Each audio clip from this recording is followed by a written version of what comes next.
calm down. The show is about to start. Reese on the radio. Turn it up. Turn it up low. Turn it up loud. It's like a dream come true. Turn on your radio. Reese is on the radio.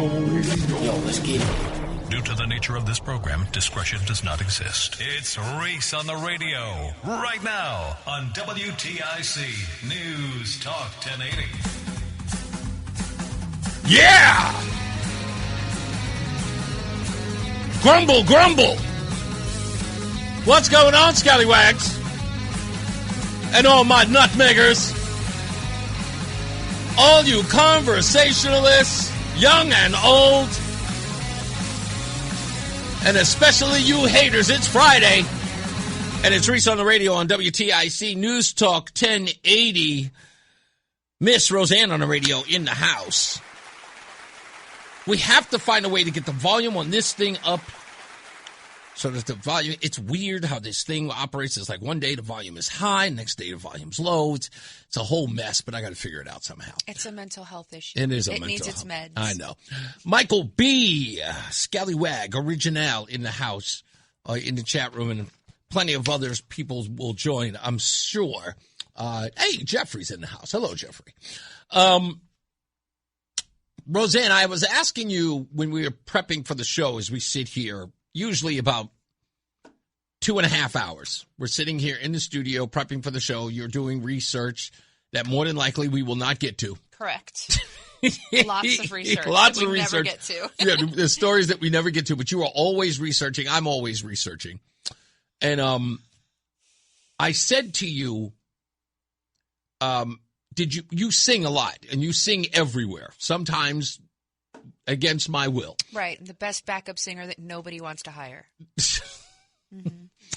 Nonetheless, you do sing a lot. A lot. And I asked you this question. I said, did you ever sing in the mirror holding a hairbrush like so many people, kids growing up, did? You know, they grab the hairbrush and they're singing passionately to their favorite artist, pretending that they're on stage doing it. Did you ever do that? Not in a mirror, no. Okay, not in a mirror, but you did. You had a hairbrush and you'd be singing whatever and pretending you're on stage, you know, maybe singing a Selena song because you're a big fan of hers. What? No, what? Did I say something wrong? Am I not supposed to mention her? Is she who shall not be named? What? You need a kick in the shin bone. What? Of this I am thoroughly Because convinced. I said Selena? Because it had to be Selena? No. That wasn't. Okay. It was Michael Jackson, Whitney Houston, Madonna, right. the icons, the enduring icons. Right, but you did that. Many kids sang their favorite songs. I remember growing up, a lot of my friends, hell, they were late teenagers pretending that they were New Edition. I still do it today. What are you talking about? Right, exactly. So everyone has done that, right? Now, you don't know this, but I used to do that too. I used to get in Is there front. video? Nope. No. I used to get in front of the mirror, and I would pretend to be a radio host. I did not sing. No. I had a good voice. I literally had this image of a 13-year-old big-headed Reese doing some Jackson 5 in the bathroom mirror. That's right. But Hey, my former boss and, I may say, mentor of public relations, Angelo Ellerby, is in the house. Famed public relations guy for the likes of Dionne Warwick, Laura Branigan. Snapple-glass? What? No, DMX. Okay. He's a former publicity genius. Taught me everything I know about public relations. Angelo Ellerby is in the house. Good to have you here, Angelo. He was a guest on the program. He gave us Melba Moore and Cool from Kool and the Gang. And the girl. Oh, why am I forgetting her name? It'll come to me. Angelo, if you can, type Angela, what was the name of the actress, young lady who's got that that film that we just watched not too long ago? But anyway, so I was always in the mirror, I should say, pretending to be a radio host. And if I wasn't pretending to be a radio host, I was pretending that I was Rodney Dangerfield. Because I see you do that. I hate that. I know you do. I love comedy and I love radio. And when I was growing up, all I ever wanted to do was to combine both. You wanted to be a shock jock. No, I never wanted to be a shock jock. But some people would say that I became one. But anyway, and I worked in that genre before. But I wanted to be sort of a funny radio host that talked about everything and sort of gave an opinion, but not just for the sake of having an opinion. Anyone can do that. You can talk about anything in the world. You can. I really wanted to kind of solve issues with a very common sense approach, right? I would look at the issue and I would go, couldn't we solve that if we did this, that, and the third, and then ask around, do you think that's off the beaten path? Right. Do you think that's impossible to actually achieve? And people will go, what? I hadn't really looked at it that way. But you also add a little bit of levity to it. So it's always funny when you're, breaking something down, something highly technical you're breaking down, and then you just somehow make it relatable and slightly comedic. You make it entertaining, which is fascinating. Not everybody can do that. So I always sort of did that. Now, believe it or not, Roseanne, when I was 15 years old and I was cutting classes in high school, went to Andrew Jackson, and I cut 180 days, in 1 year, my freshman year. Oh, yeah. Not a good student. And this is back before the required. Oh, no, we had truant officers back in the day. Right. But you want to know why I was cutting school? Because I was sneaking back into my house, which I had a key. I've been a latchkey kid since I was 9. Sneaking into the house and using my mother's dual tape deck stereo to create radio programs. Did you find a tape? What? Yeah, no, we had our... No, I didn't find the tape. I did not find the tape. Maybe one of my brothers-in-law found a tape? No, did not find a tape. So what I would do is I would take the dual cassette, because you could record from one to the other. Right. And so me and my 2 friends, Jamie Montgomery, who I always talk about, and Lamont, would go to my house, and we would pretend to be talk show hosts when we were 15 years old, and we created radio programs in my mother's apartment every day. It was how we came up with the name WAC FM, because every radio station on the East Coast starts with a W, on the West Coast it's K. So we came up with WACK. Now, why? Because we were trying to say, what are we going to call our radio station? In hip-hop, there are 2 things. You're obviously cool, fresh, and dope, or you are the other, whack. And we were whack. We were corny. This is the first time I'm hearing the story behind WAC FM. Really? Okay, so we were corny, we were nerds, we were poor.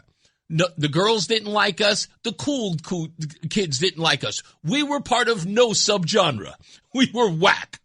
And so we loved radio. We loved Weird Al Yankovic. For young black kids to like Weird Al, which is kind of a suburban thing, which is also sort of delegated to nerds, we were those nerds. But we were from Hollis, Queens. You were Adam Goldberg before Adam Goldberg. Yes, Adam Goldberg. I so loved the Goldbergs TV show. That kid personifies everything about my childhood.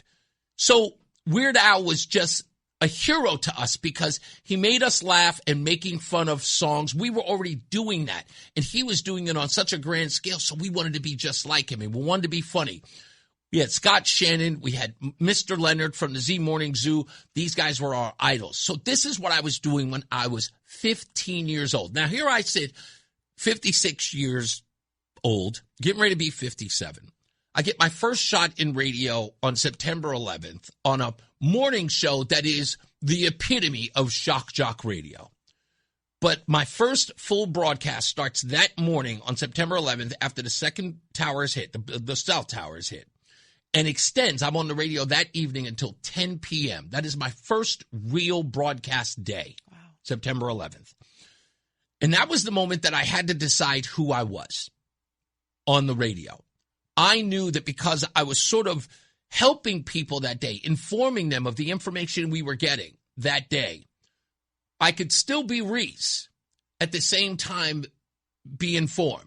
Did you feel a part of you kind of shifting from that playful jokester into, for lack of a better description, like a Tom Brokaw type? Did you feel that sort of shift internally and like your whole presence just sort of became something different? You mean, was I scared to death? Yes, I was. No, I mean, so I say this all the time, right? Like, when I was in the Army, me in civilian clothes was one thing. Me in uniform, it was like putting on my cape. You know, I became a different. I walked taller. I walked differently. I spoke differently. I had a level of confidence that, you know, normally I didn't have. So I'm wondering, did you feel that shift, or if looking back, do you recognize that shift? Yes, I remember the exact day. So September 11th happened on a Tuesday, for those of you who remember. And we didn't get back to regular programming until about a week later. So we had an entire week at Hot 97 that was playing hip-hop and R&B, where we played no music. Mm-hmm. It was just inappropriate. Yeah. And people had to figure out what we were going to do as a radio station. When were we going to get back? I remember Saturday Night Live, their first ever episode after September 11th, and Lorne Michaels says to Rudy Giuliani, "Can we be funny?" And he looks at him and goes, "Why start now?" Something along that line. It was hilarious. Right.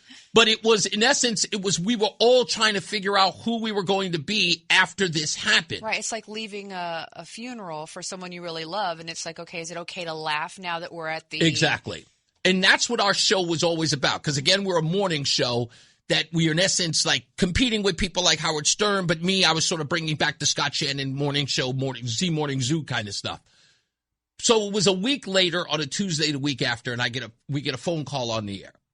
And the person who called in, I don't know who it was, but that phone call changed everything about me. And the person said, "Hey, I want to give a shout out to Reese." And he said, the entire day on September 11th, I stayed glued to the radio station. Wow. And Reese walked me through that entire day. And the only thing he kept reiterating was, we need to get more information. We need to stay calm. And the more we have, the more we will tell you, and we will keep you informed. And he said, I hung on every word that he said from that moment on. And that was when I figured out who I was going to be. I figured out I was going to be the person who always had the details, always did the research, always gave that, and never, ever was I going to let that story get away from me. If the story was wrong, I was going to correct it. If the news media was doing the story wrong, I was going to correct the record, and I was going to provide the proof.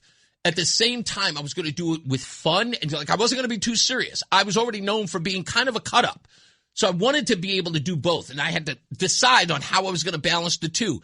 So I could be as serious as I possibly can, and then, as you said, throw a little bit of humor in there to sort of lighten it up. At least when everyone is intense, throw the joke grenade in there, and then everybody kind of bursts in laughter and says, and then there's this calm, if you will.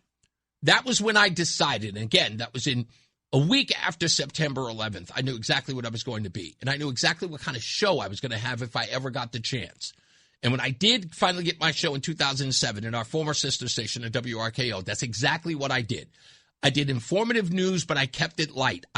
When I was angry, I was angry. But at the same time, I had to always throw in that joke or throw in that levity to let people know that I never wanted them to be too angry at a situation. I think that's one of the great things about being in, having a platform, right? People are listening to you all of the time. And you sort of head the direction, the morale, if you will.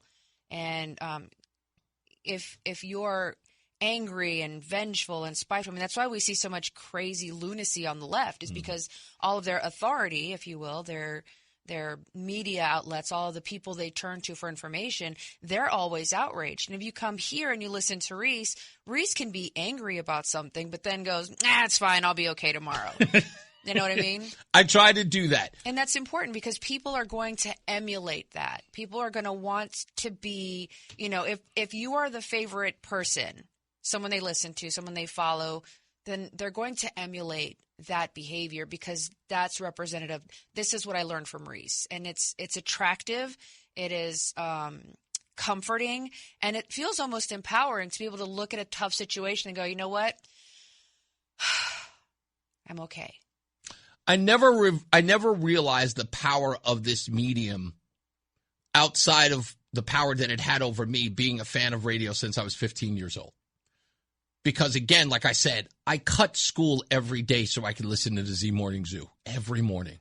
because I had to be there no matter what. And I had to listen. If Mr. Leonard wasn't there, I hated it, but I knew I was still going to have fun. It was an appointment for me. I was risking my life and limb because my mom found out she was going to kill me. Right. And trust me, on time, she did. I just want to say this is not an advocation for cutting school. Advocacy for skipping school. Kids stay in school, stay off drugs, listen to your parents. Indeed. But that sort of let me know that the medium in and of itself is powerful. And you have to do what you can for good. Mm-hmm. And it is about the person who is listening on the other side. Right.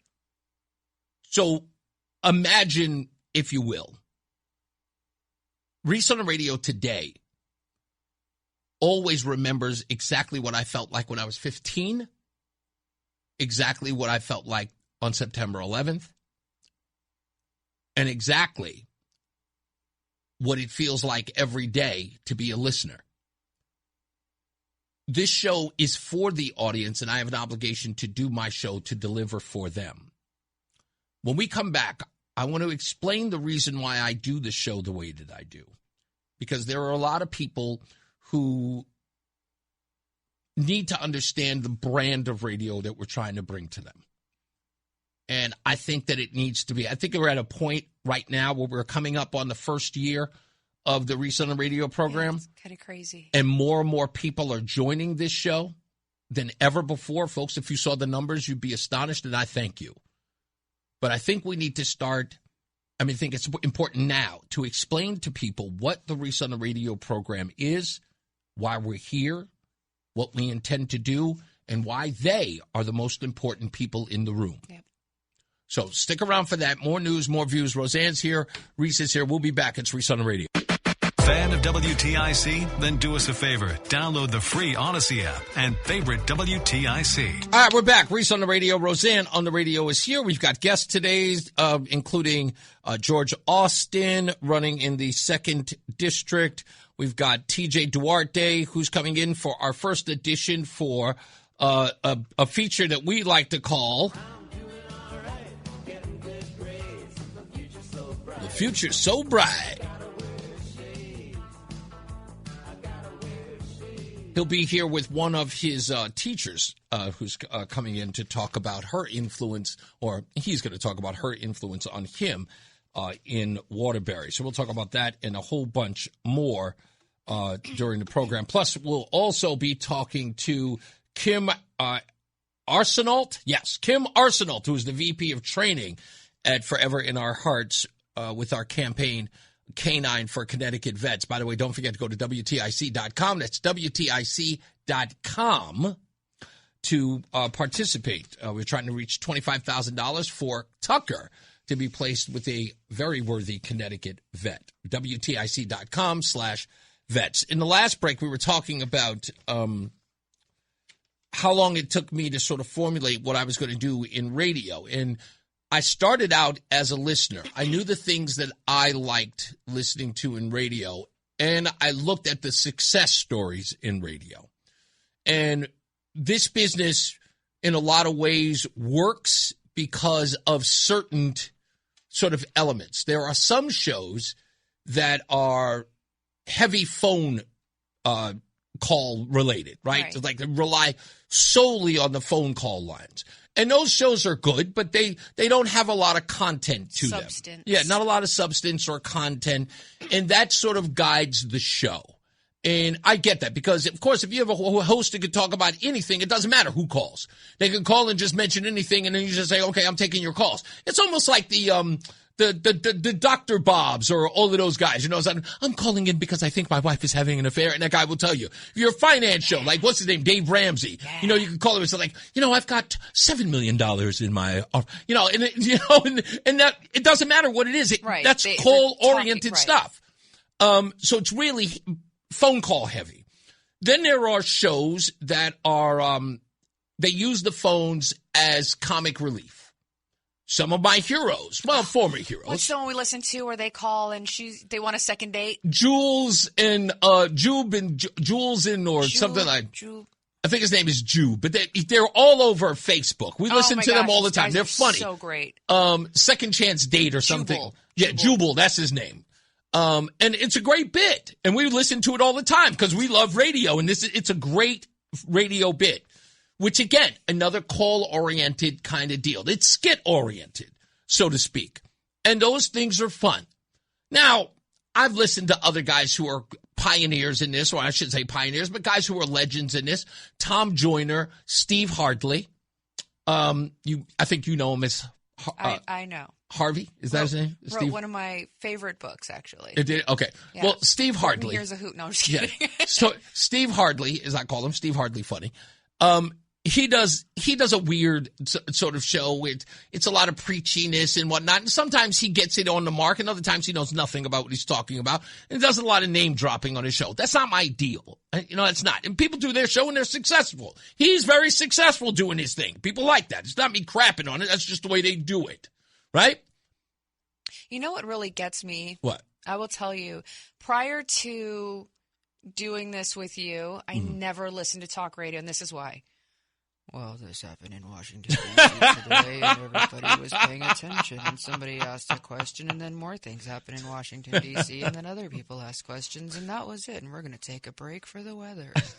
Yeah, I get it. Oh, my God, I hated it. And it's funny because everyone who listens to the show now says, it's like, the show's really different from what talk radio has been. And that's my point here, is that this show doesn't reinvent the wheel. It removes them. Do you understand what I'm saying? Are we airborne? Yeah, exactly. It removes them. We are not, we're just not the wheel. This show is different for a reason. And because it has everything to do with my personality and my style. And let me tell all of the new listeners, bottom line, this show is about me. What do I mean? It's called Reese on the Radio. It is. I'm sorry, that but it humility is. I love No, so but much. here's what I mean when I say it is about me. So no one gets. I don't want anybody to get it twisted. The show is about the things that matter to me because I believe they matter to you, right? And I have people who are contacting me all the time about stories that matter to them. And I tell them and I encourage them, let me know. I don't believe that I know everything that's going on in Connecticut. People inundate me all the time with, hey, would you be interested in this story? Would you be interested in this story? Here's why. I can just take your ideas and then come on the air and just shout about them. But if I have no investment in them, how can I possibly encourage others to care about them if I'm being fake or phony? So that's what I mean when I say the show is about me. The show is about me caring about the things that I think you care about and getting to the bottom of them and getting you results. But it's not just what matters to you. It's, I think, your perspective. Like the way, like I see things very much the way everybody else sees things. Mm-hmm. You're looking at it, yeah, that's not the story. And I'm going, what do you mean that's, and then you flip it upside down and twist it and you're like, that's the story. And I'm going, oh, that is better. Like that's a different angle that I hadn't considered, and why that's important is because that's what I'm noticing that you do with things. So it's not just because it's important to you, it's because I think your perspective is so different. It is. And it's done on purpose because I already know that every story is framed for you. And what I wish to do is remove the frame and get to the bottom of it. I want to know every stroke. I want to know every stroke of the pen. I want to understand every framework in the picture. I'm going to find that little piece inside the photograph that you weren't supposed to see. That's what I mean. Again, it is about me and my perspective on these stories that are important to you so you can see them for what they truly are, not what people want you to see. Abstract, critical thinking about a topic that most of us are missing because we're so focused on the topic. Exactly. Now, to the reason why we do the show that we do. So I get here this, what was it, last year when I was filling in for Todd. Remember that? It was like July of 2024. I don't remember when we got here. July, no. When we came to visit. Was it No. 25? July of 2024 when I started filling in. Oh, okay. Yes. So I started filling in that whole year. And I started filling in, and I already knew what the show was. And in essence, I was filling in for Todd, and it was Todd's show. So I'm doing it the way that it was always done. And I would be in the middle of a topic. And it was very important to me. And a person would call. and it wasn't on topic. It was about whatever that individual wanted to talk about. And I'd be knee deep in it, and I would say, you know what? I would say something along these lines. Hey, look, what do I know? You tell me, right? What do you think about my opinion on this and the way I think it should be structured or fixed? Give me a call. The phones go up. I pick up the phone, and it was like, hey, I just heard what you were talking about, but I want to talk about something else. And I'm like, okay, you're holding me hostage here. Right. Talking about the thing that matters to you. And now I've got to have a conversation with you about it when I'm trying to stay focused. Why was that an issue? It's an issue because the show isn't about the show. The show is about the person calling, changing the subject. I've usually dealt with that. And for an entire year when I was filling in, I did it because it wasn't my show. It was Todd's show. And if that's the way things are done, fine. But the minute that I signed my contract and this show became the Reese on the Radio show, it became about Reese on the Radio. And I have proof that it works. Not for the people who want to call in and talk about the stuff that matters to them. And I know that in a lot of ways, people have decided not to call because of it. I know that people have gotten upset because they can't call in like they used to. Mm-hmm. I totally respect that. I do. I respect that it's just different. You don't have to be upset about it. You just have to accept change. You had to know it was going to change when Reese got here. Because for the entire year, first part of the year when I got here, I started to tell people every day, folks, the show is going to be different. And it's going to be different because it is. I understand the risk of that. But that's what it takes in order to be successful, is to be able to take a risk. And if it doesn't work, if the risk doesn't pan out, then you have to, I think, did you say, what do you say? Adjust fire? Adjust fire. Adjust fire. But the way I've been doing it has been successful. Is that fair to say? I think so. Okay. I may be completely biased, but okay. I'm assuming that it's been successful. Every person who has walked into this studio, who has talked to me about the things that I've done on and off the air, what do they say? They love what you're doing. Right? And in fact, a person just walked in here not too long ago before the show and said, no one on this station has ever done the things that you've done. And we needed you. I hear that one a lot. Yeah, what was the one? Connecticut needed you, or we needed you. That's what I hear a lot, is people are just excited because you are asking the questions that normal people want answers to, not, like those other media outlets that are, oh, well, you're signing this bill. Can you tell us what color ink you used? We don't care about that crap. I want to know why we're dumping more money into this thing over here. And you're asking those questions, and you're showing the idiocy, the fallacy, and the fecklessness of the representatives currently. And I think everybody loves that. So, and that's the reason why I'm trying to say is, like, I know that it's not your cup of tea because of what you've been used to. I will never apologize for being me. The only thing I can apologize about, which is something I have no control over, is that things have changed. And I promise you that they're for the better. So during the show, I don't take a lot of phone calls because I spend 12 hours a day literally preparing for it. Mm-hmm. And there's so many things that are important to this audience that we wish to get to, and we're going to get it out no matter what. I have to take a pile of papers, and I got to put them up on here because I didn't get to them today. There's a stack of stuff, as Rush. You should pick it up and show the pile. As Rush would say, there's a stack of stuff here that I never get to, that I've got to make sure that I get back to, because we are in the business of supplying you, the listener in Connecticut, right here, of all the information that they need.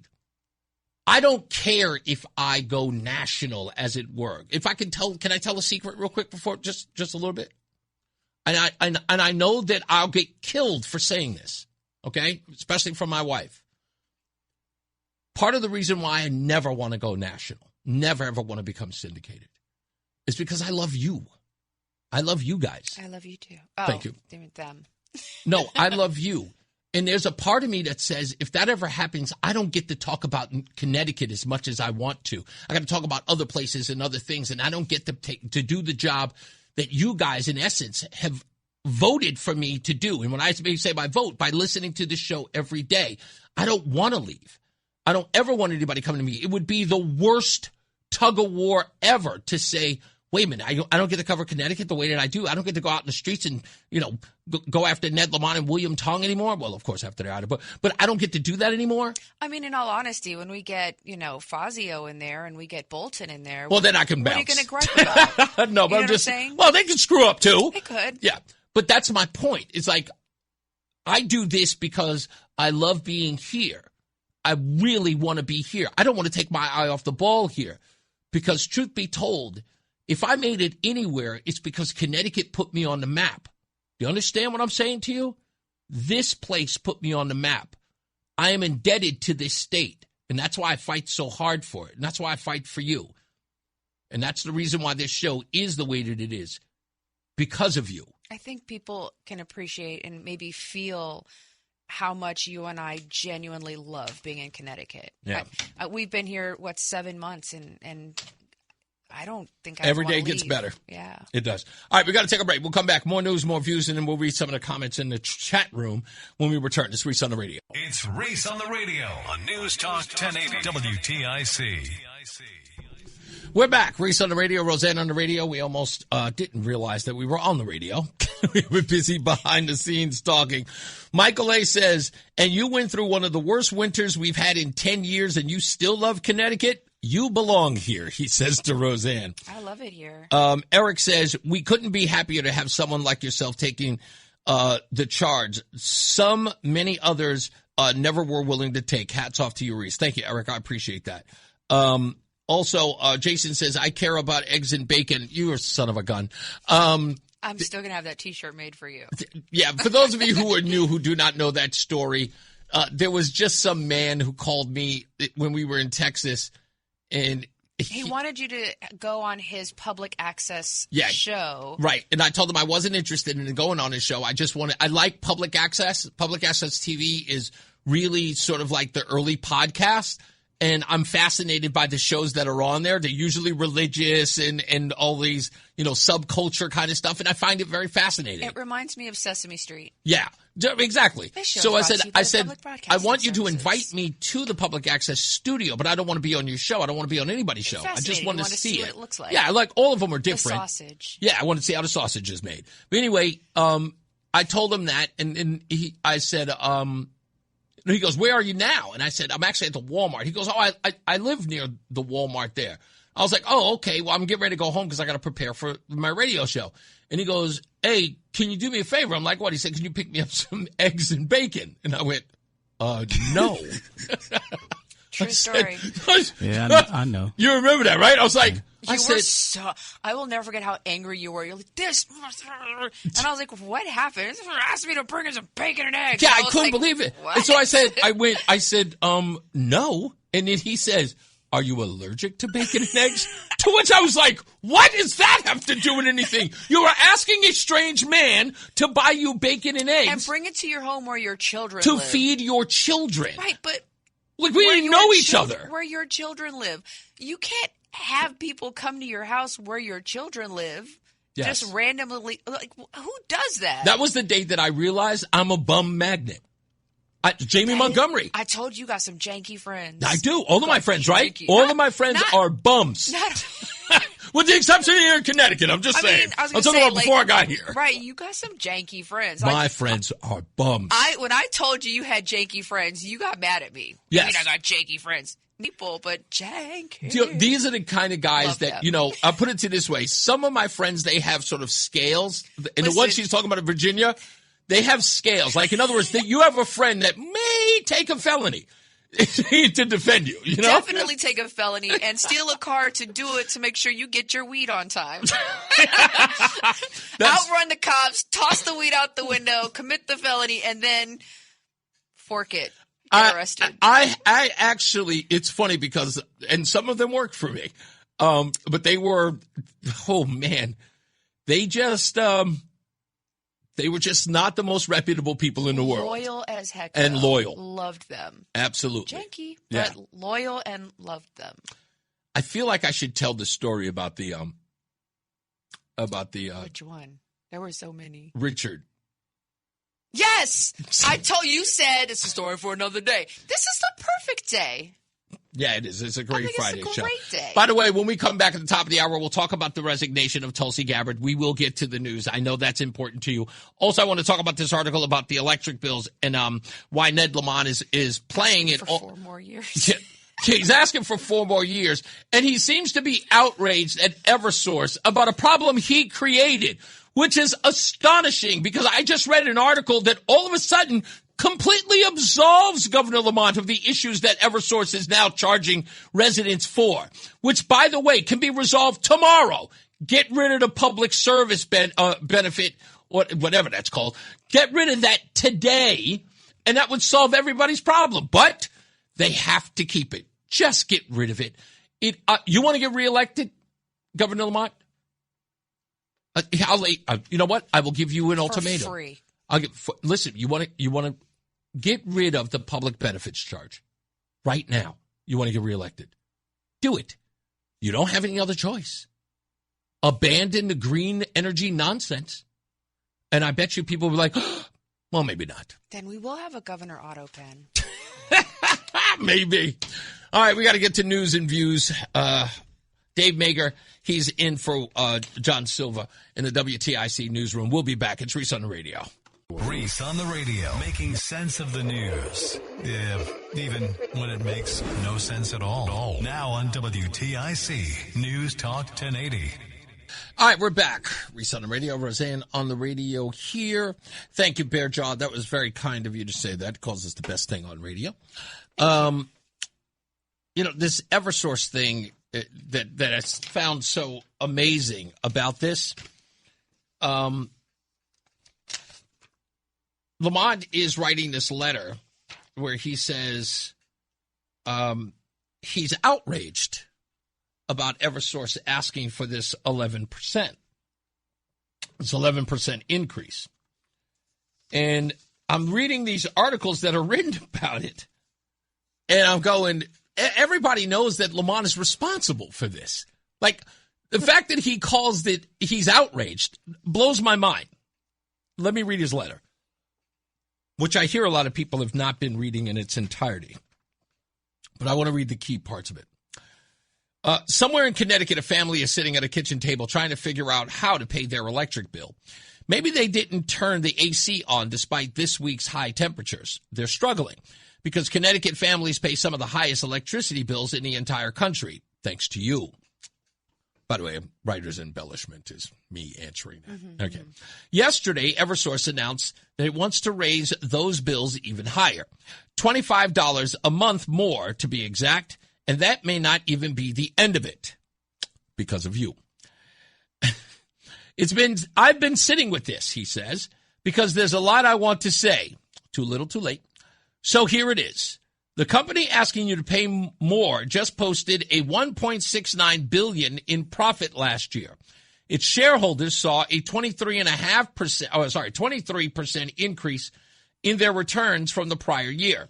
It ranks among the top electric utilities in the nation, not for customer satisfaction, not for affordability, but for shareholder returns. Oh, wow. And after all of that, they came back and asked for more because of you. Eversource seems to be claiming that they're losing money on Connecticut. Maybe their numbers are real. But when they simultaneously post a $1.69 billion profit and pay their CEOs $13.5 million last year, it makes you wonder if they're relying on a convenient, creative form of math. Funny you should say that. We'll get to that in a second. Here's what losing money doesn't look like. The CEO of Eversource's $13.5 million compensation last year reflected a 19% raise. The CEO is making 94 times what the average Eversource employee earns. In 1960, the CEO average employee pay was a ratio of 20-1. And we're asking everyday working families to subsidize the company even more, with the public benefits charge to boot. Here's what keeps me up at night. Stop it. Stop it. I've seen your belly, sir. That belly says you sleep really, really hard at night and you have a snoring problem. There's no way that you're explaining to me that you keep staying up at night. Trust me. You look half asleep in the middle of the day. Keeps you up at night. The average Connecticut worker who loses their job goes home and figures out how to survive, thanks to you. If Eversource CEO loses his job, the company writes him a check for $16 million. He's out of a job because the company gets sold. The check shoots up to $60 million. The people being asked to fund the safety net are the same families who don't have one. Why would you make them pay a public benefits charge then? It's worth noting that unlike almost any other business in America, Eversource gets to charge customers directly for its maintenance and infrastructure costs, while also collecting a guaranteed profit on top. Shareholders carry most no risk. Connecticut ratepayers carry it all. He is writing this like he is running for governor for the first time. Like he's writing this letter like he's a candidate. Okay, enough with all of that. I can't read it because it disgusts me and it makes me want to puke. Well, I think it's kind of interesting. This goes back to that whole incestual loop, right? Yeah. And this is mostly on a professional level. Yeah. By the way, what you're about to repeat, everybody here is going to say it's the thing that outrages them the most. So go ahead and read it because I know you're only going to make them angrier. Go ahead. So the executive vice president for Eversource is Greg Butler. Mm-hmm. Greg Butler's daughter is Liza. Mm-hmm. Liza is married to Arunin. I'm not going to even try that last name. Yeah, Mayor Arunin. Butler was Ned Lamont's a part of his transition team in 2018. Mm-hmm. And Arunin, although there's no direct relationship correlated, Arunin is appearing everywhere with Lamont. Everywhere Lamont is, Arunin is there. Mm-hmm. So it's funny to me that Lamont would be angry at this rate hike, but everybody around Eversource is connected to Lamont. That's correct. So, Ned, you want to explain how and why you're angry about something that you pretty much co-sign and babysit? I mean, do you want to know how he can eliminate this? You know what he could do? Here's simple and plain. The public benefits charge routinely runs 18 to 20% of the typical residential bill. It funds dozens of state-mandated programs, renewable subsidies, EV chargers, efficiency mandates, hardship assistance, and more.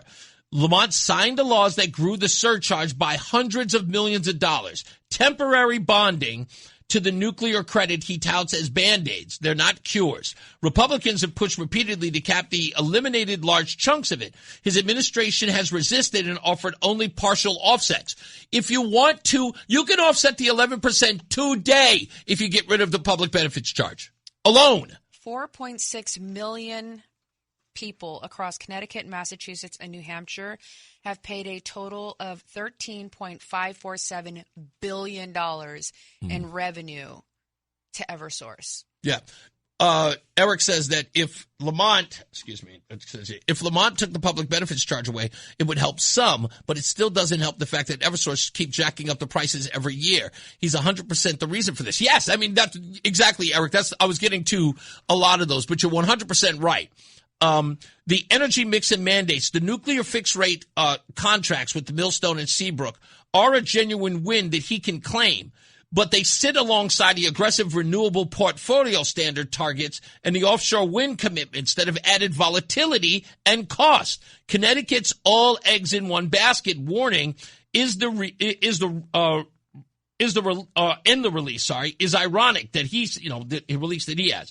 The state's own policy created the heavy reliance on the sources and the expensive public programs. So in essence, all the things that he wants, this wind, renewable, EV chargers, and all that other stuff that he's forcing ratepayers to pay, that alone would eliminate, it would be the offset. Because, again, those rates are 18 to 20% higher than the 11% increase that Eversource wants. It's not like Eversource was getting that money. It's going to places like the Connecticut Green Bank. Okay, so I just asked Grok, what does Eversource do? Eversource does not create energy. No. It just moves it. That's it. And they're making $13.547 billion dollars That's how it works. Off of consumers. They're not even doing anything. Again, the whole deal that he's trying to play both sides of this fence is astonishing. To play that he is outraged at them raising rates, and at the same time he keeps this public benefit charge that costs customers a whopping 18% of the actual like, in other words, they're being charged for energy that they're not using. Right. That in and of itself, if you eliminate it, just let go of this ridiculous boondoggle of Revolution Wind and EV chargers. By the way, they got rid of, remember there was supposed to be an EV mandate that was supposed to happen. He let that go. Thank God. Right? Thankfully. But he let it go. So why are we still pushing for EV chargers here? Why? Well, I'm still trying to figure out how you get 4.6 million people to pay $13.5 billion, and the CEO is making most of this money? For what? I mean, I'm not understanding. And Ned Lamont crying foul, it's kind of like ingesting copious amounts of meth and then being mad at your teeth for falling out of your face. You're doing it to yourself. And playing the victim at the same time. I mean, come on. He should have been fighting this for a long time. Republicans fought to reduce this rate. Even Ryan Fazio said it at the debate, that he at least asked for transparency for people could find out exactly what those charges were, because they didn't know. They got that far. And the reason why Fazio fought for that transparency is because he knew that once people saw what was going, they would fight to have it removed. Right. But Ned Lamont and the Democrats pushed against it. People are under the impression that this public benefits charge is to help pay for the energy use of low-income people. That's not even where this money is going. This is literally just, this is a third party entity sticking their hands in saying, hey, listen, we want to get paid too. They're not even doing anything. This energy is being delivered regardless. What is this? What does Eversource even do? Don't forget, he also put the board in place. That is the regulatory body here. He put all of them in place, and now he can't stop it. So in essence, this is the part when I say that, when I say he's Governor Autopen, because he does everything that he's told to do, and then he has no control of the thing that he's installed. This is why I had a problem with 5044, as do many people. He's going to give that policy, or give that policy,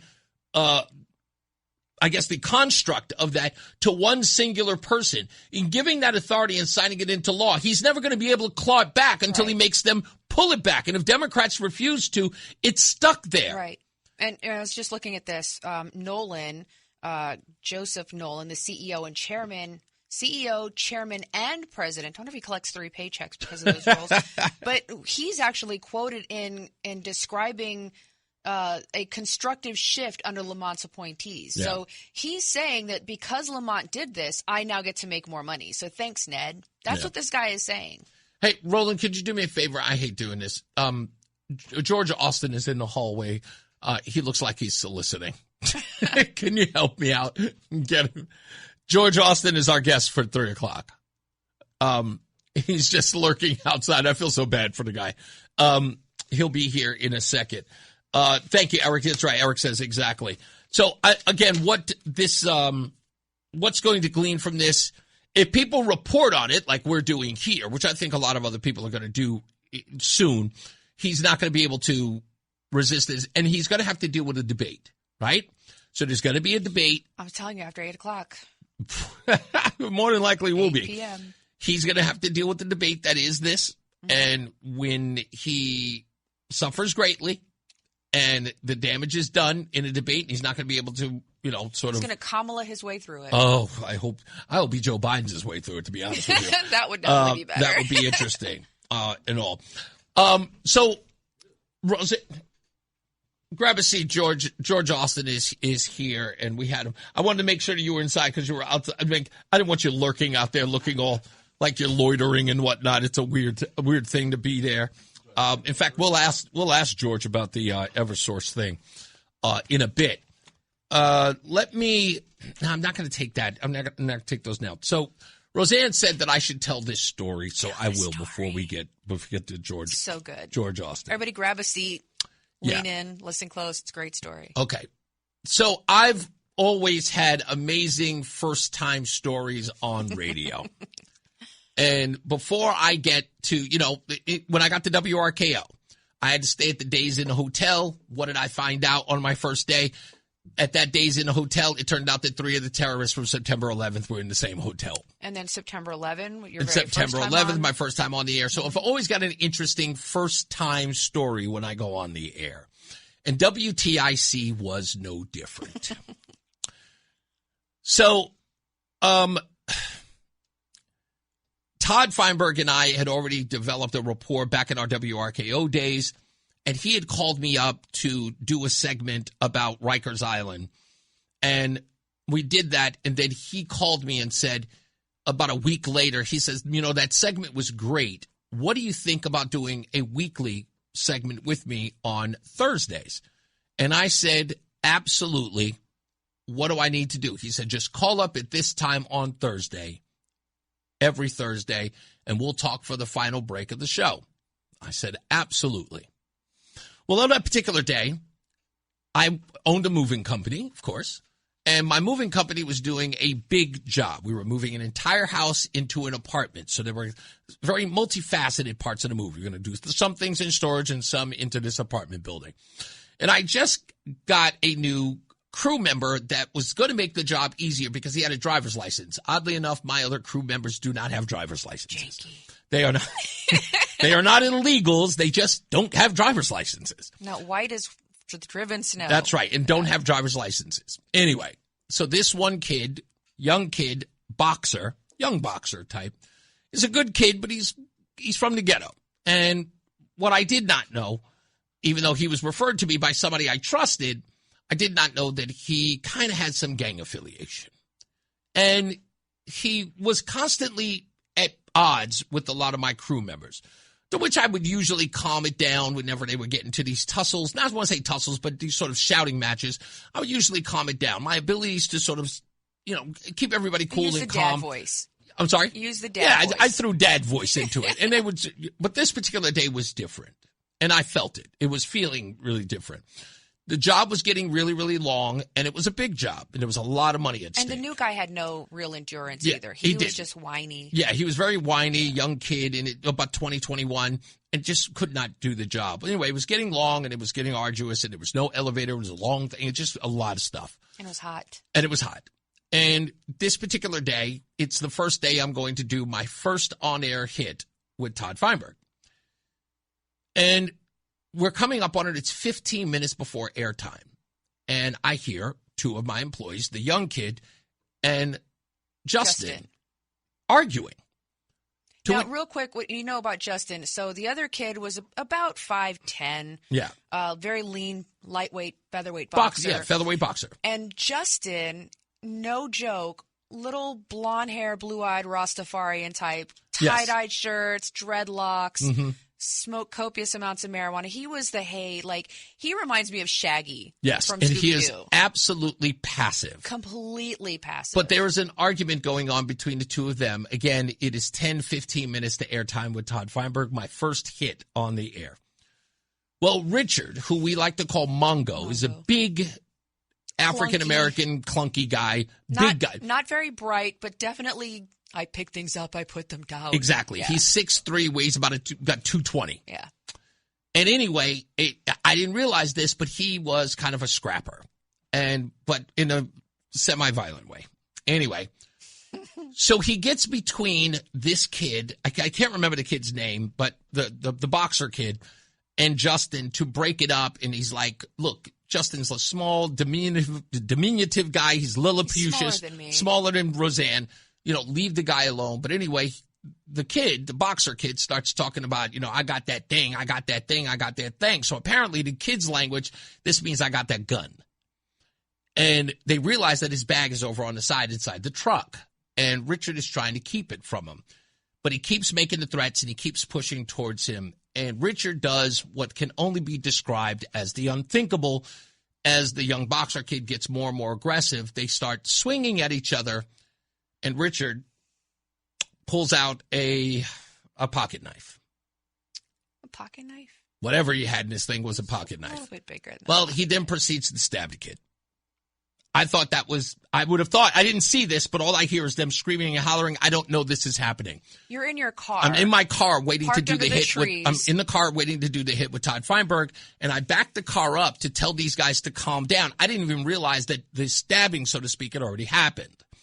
I backed the car up, and as I backed the car up, the kid, the boxer kid, is reaching for his bag, and he pulls out what can only be described as the longest gun I ever saw. And he just starts firing. This is 2 minutes before I go on the air with Todd Feinberg. By this time, everybody's got to scatter, so I get the hell out of there, and I get to a safe, secure place. If you go back and you listen to that audio of me talking to Todd Feinberg, in the beginning, you may hear, wow, wow. You hear sirens going on in the background because they were responding to what just happened on the job site there. It was an absolute catastrophe. But we got through it, and we finished it, and then when we got there, we found out everything that was happening. The kid who ended up being stabbed was medevaced out, and Richard actually got arrested, and it was a whole nightmare. And we thought, I'll just put it this way, it was the worst and the best day of my life as it happened. I couldn't believe it, but, I gave them a police report, told everybody what happened. We were absolutely fired from the job. And banned. And banned out the building for life. That's right. Yeah. So that was our ordeal. I had nothing to do with it, but yes, they could have ruined the first day I was on WTIC, but we got through it, and I've been on ever since. So you might be able to find that audio. Do we still have that audio from the first time, Roland? I'll search for it.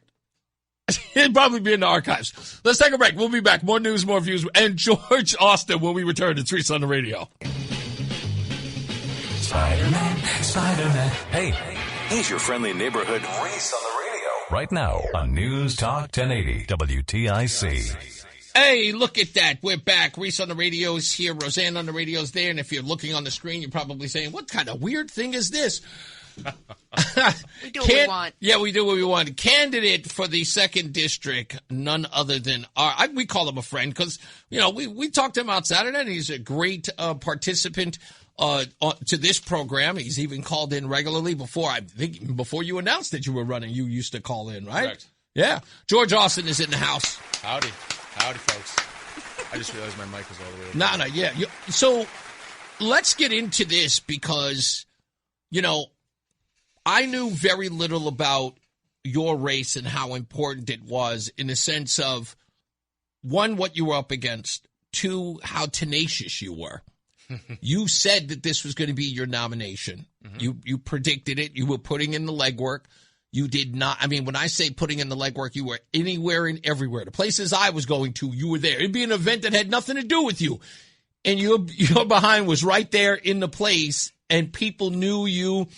And I got to tell you, folks, at the convention, I've never seen a person glow so much. It was like you went as soon as you won, it was like almost your demeanor had changed, but not in a good way. You know how they say, you got all brand new. You didn't get brand new. You just looked polished, like you were made for this. There was a confidence that sort of and you needed that to sort of kind. I appreciate to that. be respected by your peers and to, of course, be endorsed by them in the Republican Party. How's it feel? About the same. Really? Kidding. Okay. No, I'm kidding. Totally kidding. Okay. Totally kidding, man. Totally kidding. No, it was a tremendous honor to see, to really have the work, as you put it, to have the work be observed and recognized. Mm-hmm. And have that actually culminate into something tangible instead of just saying, oh, I gave it the old college try. That's a lot of time to put for the old college try. You got to have that, you got to show a result. What was in this business, anyways? Because it's a zero-sum game. You got to show results. There wasn't a lot of sort of publicity in the sense that between you and others who were vying for this seat on the Republican side, there was no backbiting, which was always good to see. I know we've seen some other races where they are. Absolutely. But yours didn't look like that because that's not your style. You want to show everyone where you stand, what you're capable of, and why you should be the person who is the nominee, if not the representative in the 2nd District. What kept you from sort of attacking this in the way in which politics have sort of become today? Well, I would say first off, by nature, I'm not really, I'm not snarky. Right. So, and I am very cognizant of my lack of name ID from whence I came. So I need to show my humble beginnings, for lack of a better term. And as far as not letting it get dirty, I mean, that's just it's not productive, It's not I'm definitely an 11th commandment, a Republican. Someone takes a swing, you got to defend yourself, but that wasn't the case. Right. And I was never going to swing first, never will. And, as I kind of alluded to, it's not productive. And we need to, as a movement, right? As a movement, I don't think there's any room, given where we are in our movement, where we are geographically in this state, even in the region, in terms of being landlocked by blue. We don't have the luxury. I don't feel that we have the luxury to be slinging mud. So we need to make sure that we're helping one another. I mean, we got to play team ball. Yeah. You are the type of person that will go anywhere and everywhere. I think you're fearless in your retail politics, in the sense of, there isn't a place that you're not willing to go to endorse yourself as the candidate in the 2nd district. Am I accurate in saying that there isn't, in essence, you understand the foot game, that's sort of what you have to do in order to get elected? You know where I was last night? No, please tell me. Third Thursday in Willimantic. We were there, me and some staff, we were there for probably about 3.5, 4 hours. Third Thursday is essentially a block party. Okay. A city-sponsored block party. They shut down Main Street. It's full of vendors. Last night being the first one, I've seen better showings, but on a good night, they'll have between 8,000 and 10,000. Wow. In terms of foot traffic. And I did one last year, and I've been on the ground in Willimantic between last September and obviously now. There is recognition. There's face recognition. Okay. So people are recognizing you sort of being, Well, because, what? I committed to being visible and vocal, and let's face it, I'm hard to miss, especially when I had my ponytail. That was a question I got a lot, actually. Hey, where's your ponytail? Except for in Spanish, ¿Dónde tu cabello? I say, well, it's gone. ¿Dónde tu colita? Right, that's the one.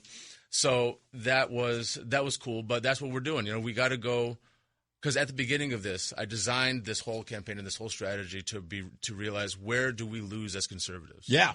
Over and over and over. Where do we lose? Not only geographically, but demographically.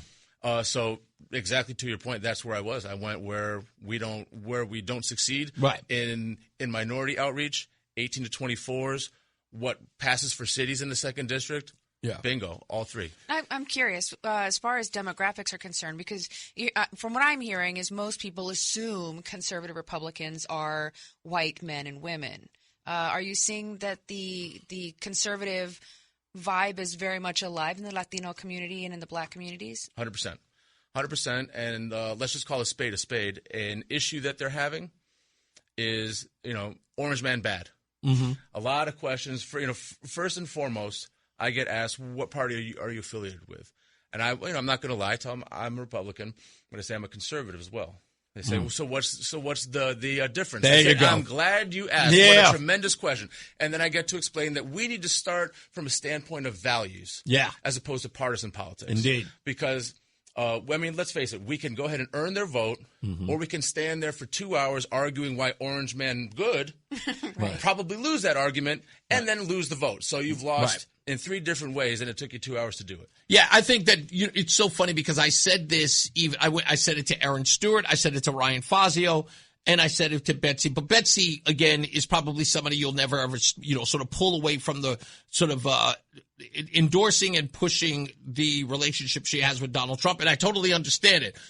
But when the news media is trying to frame your candidacy as a Trump candidacy and not you, for who you are and what you stand for, that's where those weeds start to get in there. When you're having this conversation with someone who is a potential voter and you're doing everything to defend Donald Trump and not defend your record and not defend where you stand and what your values are, you're right. That's where you lose them. That's why I tell people, stop answering for Donald Trump. He's in the White House. That conversation is over. He's a big boy. He can answer for himself, too. When people start addressing me, I do this all the time, so you know. When people start addressing me about Donald Trump, and I go, if you're having a conversation about Donald Trump when it pertains to me, then you don't see me. You only see Donald Trump. I need you to see me.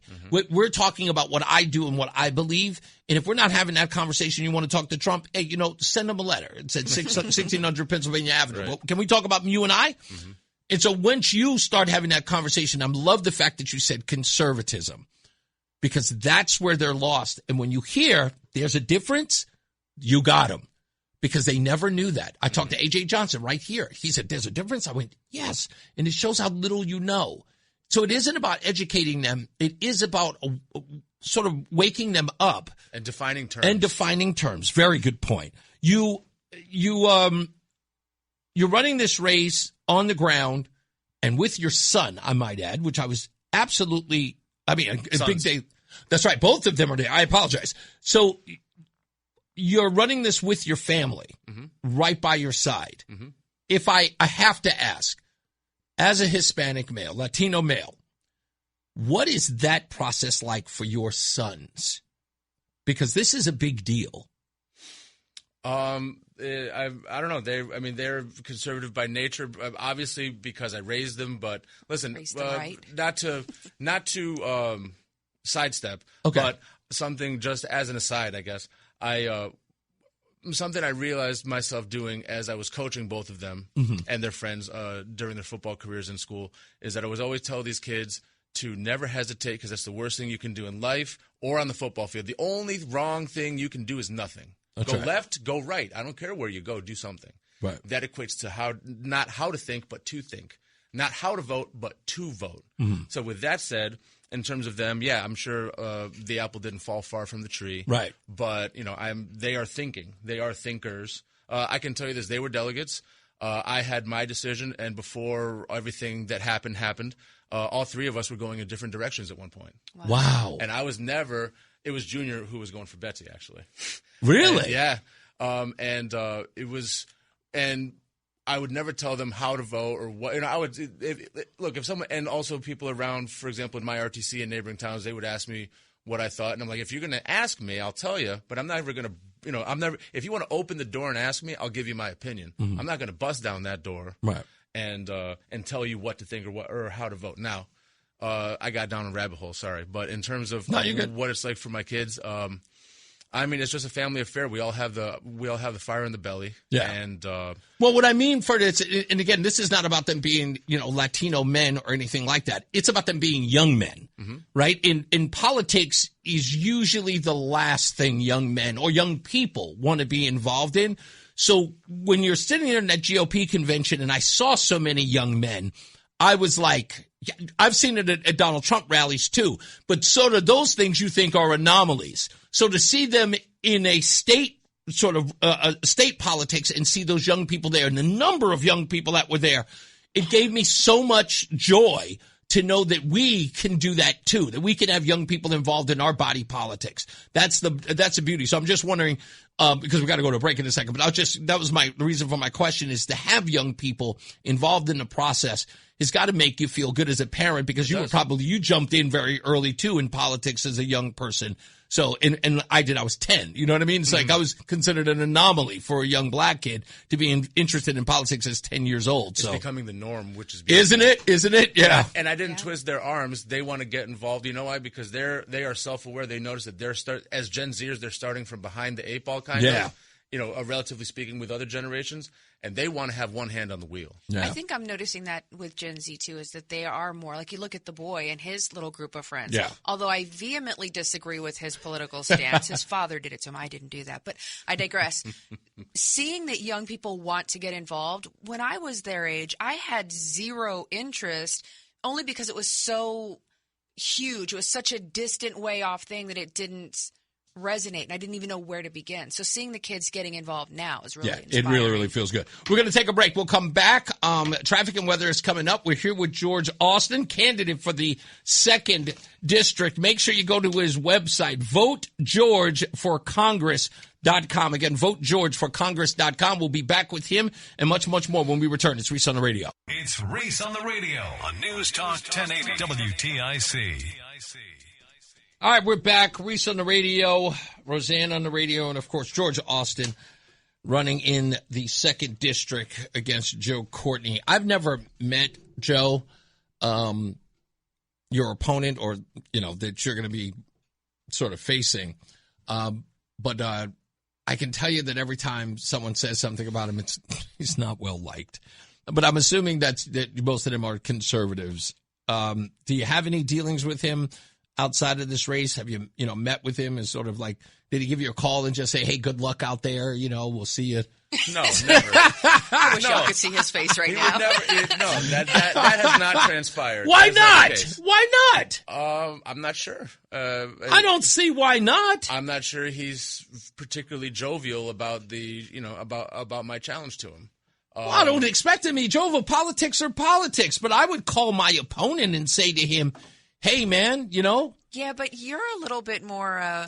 You're intimidating. I don't think so. You don't mean to be. That's the problem. Is you just are. That might be my fault, actually. That's a good point. You just reminded me, Roseanne.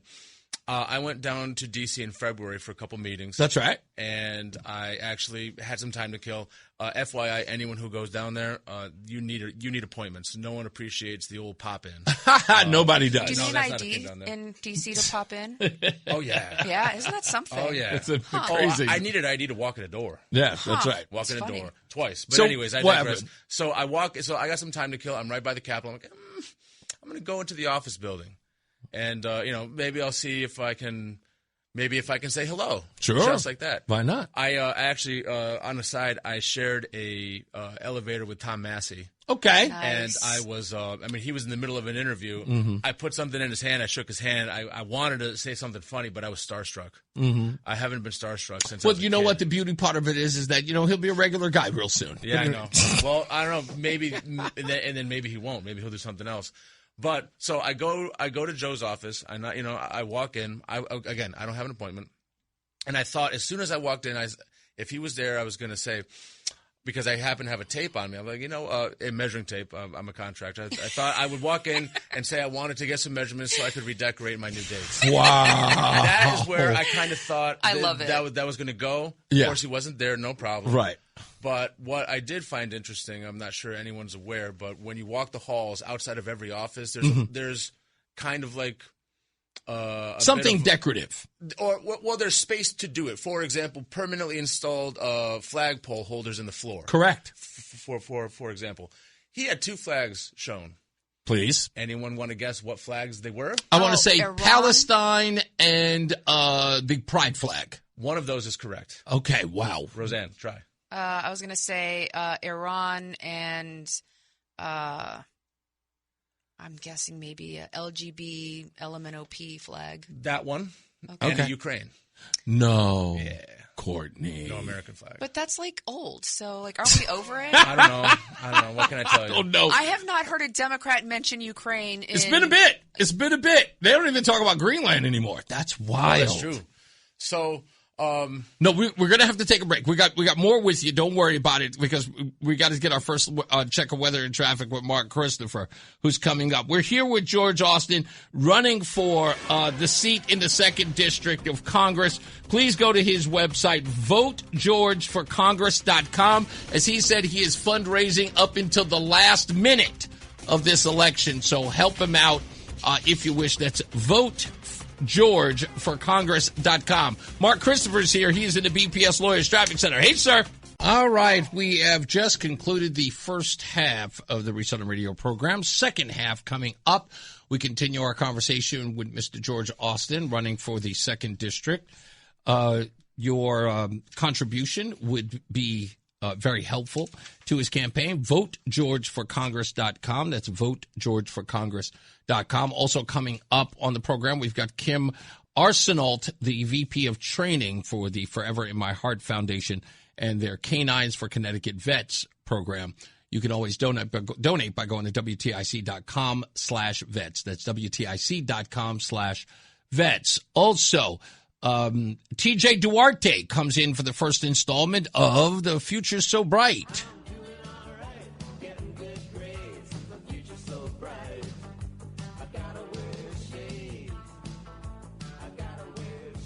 He'll be here with his ninth grade teacher. He'll be interviewing, and we'll be interviewing. So stand by for that as well. We'll be back with George Austin. We are now going to Mark Christopher, who is in the BPS Lawyers Traffic Center. How are we doing out there, sir? It's Reese on the radio on News Talk 1080 WTIC. I'm behind the scenes telling George about exactly how I feel about certain hip-hop songs. You're a rockhead, big rock guy.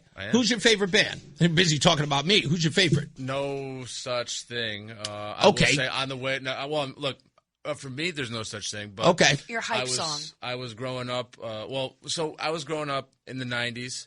Mm-hmm. As I said, I missed the 90s. That was a great decade for music and for culture. Yeah. For American culture. Yeah. It was beautiful. Top to bottom. But on the way over here, I was listening to the Deftones. I was listening to you really like White them. Pony. Okay. I put that top 25 albums of all time. Okay, you've got really. Period. You have a Not particular rock albums. Period. Okay, so so I have a song that I will go to when I am in beast mode, and it is a rarity. It's not a song anybody knows, but it's by a guy named J Live out of Brooklyn.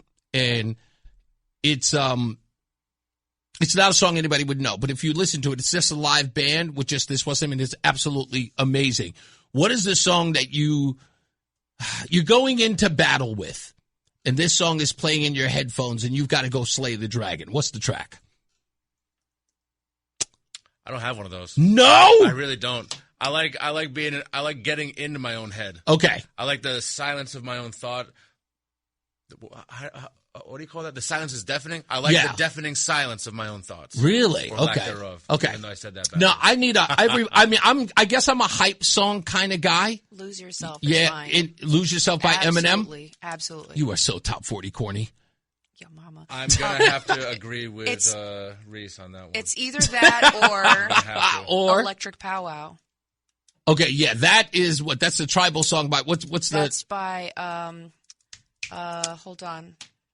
Hallucination. Yeah, Hallucination. Actually, Rosanna had introduced me to a lot of these Native American bands. What's the name of the one that sounds like a Tribe Called Quest? Snotty Nose Rez Kids. Yeah, Snotty Nose Rez Kids. Yeah. Are you serious? Yeah, they do a song called Indian Cars, NDN Cars, and they use a powwow drum. It's not a bass. It's a powwow drum, and that hits deep. Yeah, even Mos Def has done a track with them and Hallucination. And the grooves are hard. Okay. I'm not going to lie. It's like some really good hip-hop coming from the Native Americans. It's like, I didn't even know. It's a genre I didn't even know existed, and it's really, really good. But yeah, I've got the hype songs. I was telling you about a song called Roland. You know this track, Dancing Queen. So finished with you. Wait, is it on the Dirty Dancing soundtrack? No, it is not. Because I thought it was that baby. No, it is not. Roland, you know this track.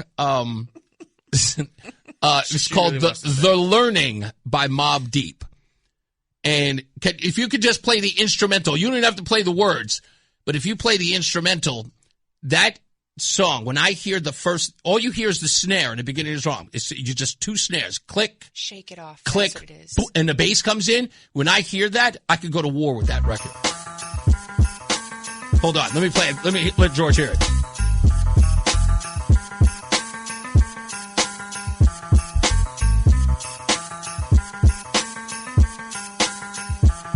Patriot with American flag. I want to go to war when I hear this song. Okay. When this beat plays, all I hear is that bass, and it's really loud. And all right, you can stop now because we'll get fined for it. Wait, you don't have Electric Powwow, but do you? that track is just as soon as I hear it, when that groove starts playing, that repetitive groove, I can slay any dragon when it's playing. Now, there's a second verse to this song by a guy named Noid that is probably the most ghetto, ignorant verse ever written by man. And it's still, every time I hear it, I get hyped up. And it's just one of those things. So it serves a purpose. It serves a purpose every time. If I'm driving in my car and I play it, do not get in my way. But that being said, what is the reason why you chose this path? Because I know we talked about it before, but I want to remind people, because politics is a dirty game. It's always dirty pool. And, when you go up against an opponent like a Courtney, you know that everything under the sun is going to be thrown at you. And it takes a strong will. It takes a big ego. And it takes thick skin. My wife agrees. And because I know that you probably, she's going to hear some things where she's going to want to listen to that song by Mobb Deep and sort of get in, fight mode. So how do you do it? Or what motivated you to do this? Well, I want to promote conservatism, and I want to save our nation, and I want to do it from a place where I can make the most difference. If I felt that if the right opportunity was around, if that was a mayor's office, if that was, don't get me wrong. There's a lot of ways to do it, but most of them include needing some notoriety. I haven't been walking the earth to have a laundry list of accomplishments. I'm not a Rhodes Scholar who went to NASA while inventing a new kind of like neuroscience or something. So I don't have that avenue. I wasn't born into 8 digits, 9 digits, so I don't have that kind of family notoriety. So I got to make it on my own. Right. And with that said, I think that the beauty of our nation is that regular guy can, with some luck and the right circumstances, and also a sense of determination unmatched by only God himself, can do anything. I'm curious about, as you're talking about this, your thought process or your desire to bring American government or the federal government back to what you call the lunchbox mindset. Can you explain that to the audience? And, how do you think that would work in D.C.? How do you bring that to D.C., and how does that impact Connecticut families? So the lunchbox is very illustrative of really, it just refers to Main Street. We need to, because that's the thing about, I hate to say career politicians, because that's what everyone says, and I can't stand using a term there because it's just so overused, but it's true because, and I don't really blame anyone for it, because you have 7 U.S. senators who are sitting in office ever since before the Return of the Jedi came out. So with that said, well, you know what? It's only natural that they would lose touch. I mean, longer than I've been walking the earth, but you lose touch with your constituents, with real life stuff. I mean, if you're only exposed to special interests, reality. But if you're only exposed to special interests and existential threat and lobbyists and existential threats from across the globe and blah blah blah blah blah blah blah, so on and so forth, then you lose touch of Main Street. You lose touch of the working class, who are being just decimated right now. And then that's nothing new. That's been going on 2-3 decades.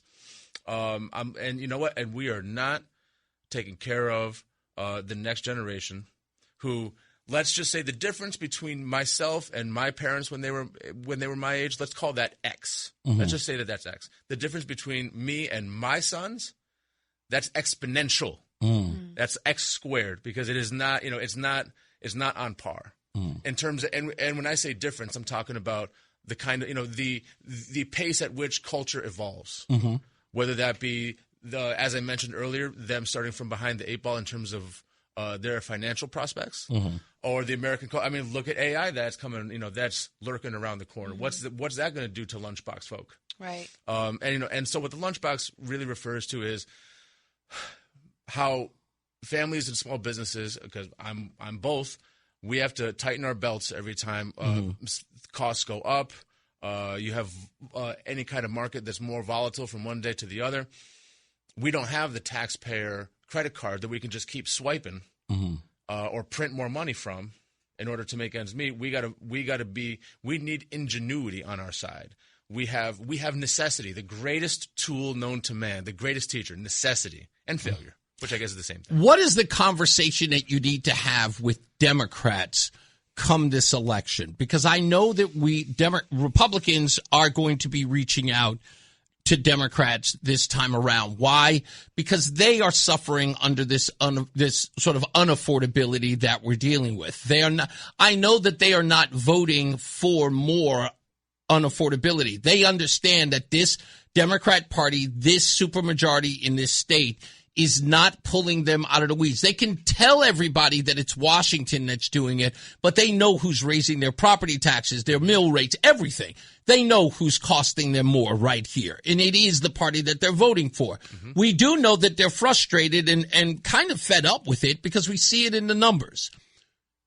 But usually they won't come to the Republican side of things or a conservative kind of things.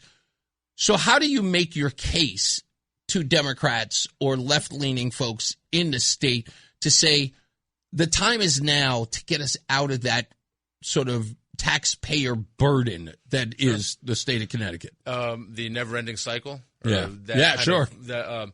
So we start from values, like I alluded to earlier. You got to start with values instead of partisan politics, so that way you can find common ground just to discuss what common ground you can get to next. Right. So we talk about really anything. You want to talk about term limits? We can talk about term limits. Do you want to talk about reducing waste, fraud, and abuse? Let's talk about that. Lowering taxes? Well, all right, how do you do that? Well, you got to reduce spending.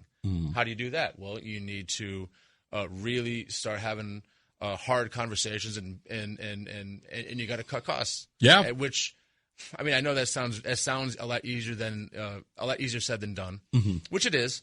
But sooner or later the bill is going to come due. So we find common ground, and then we discuss the issues after we've established common values.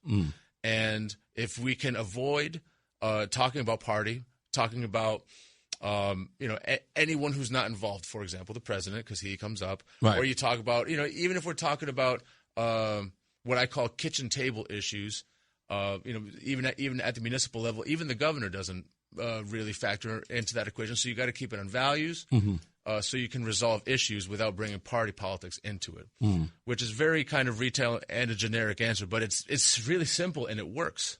Yeah, I think that, having a conversation, if I were in your shoes, and I'm going to call it sort of advice, if you will. Sure. But if I were to talk to these people, I'm going to be representing you in the 2nd District in Washington.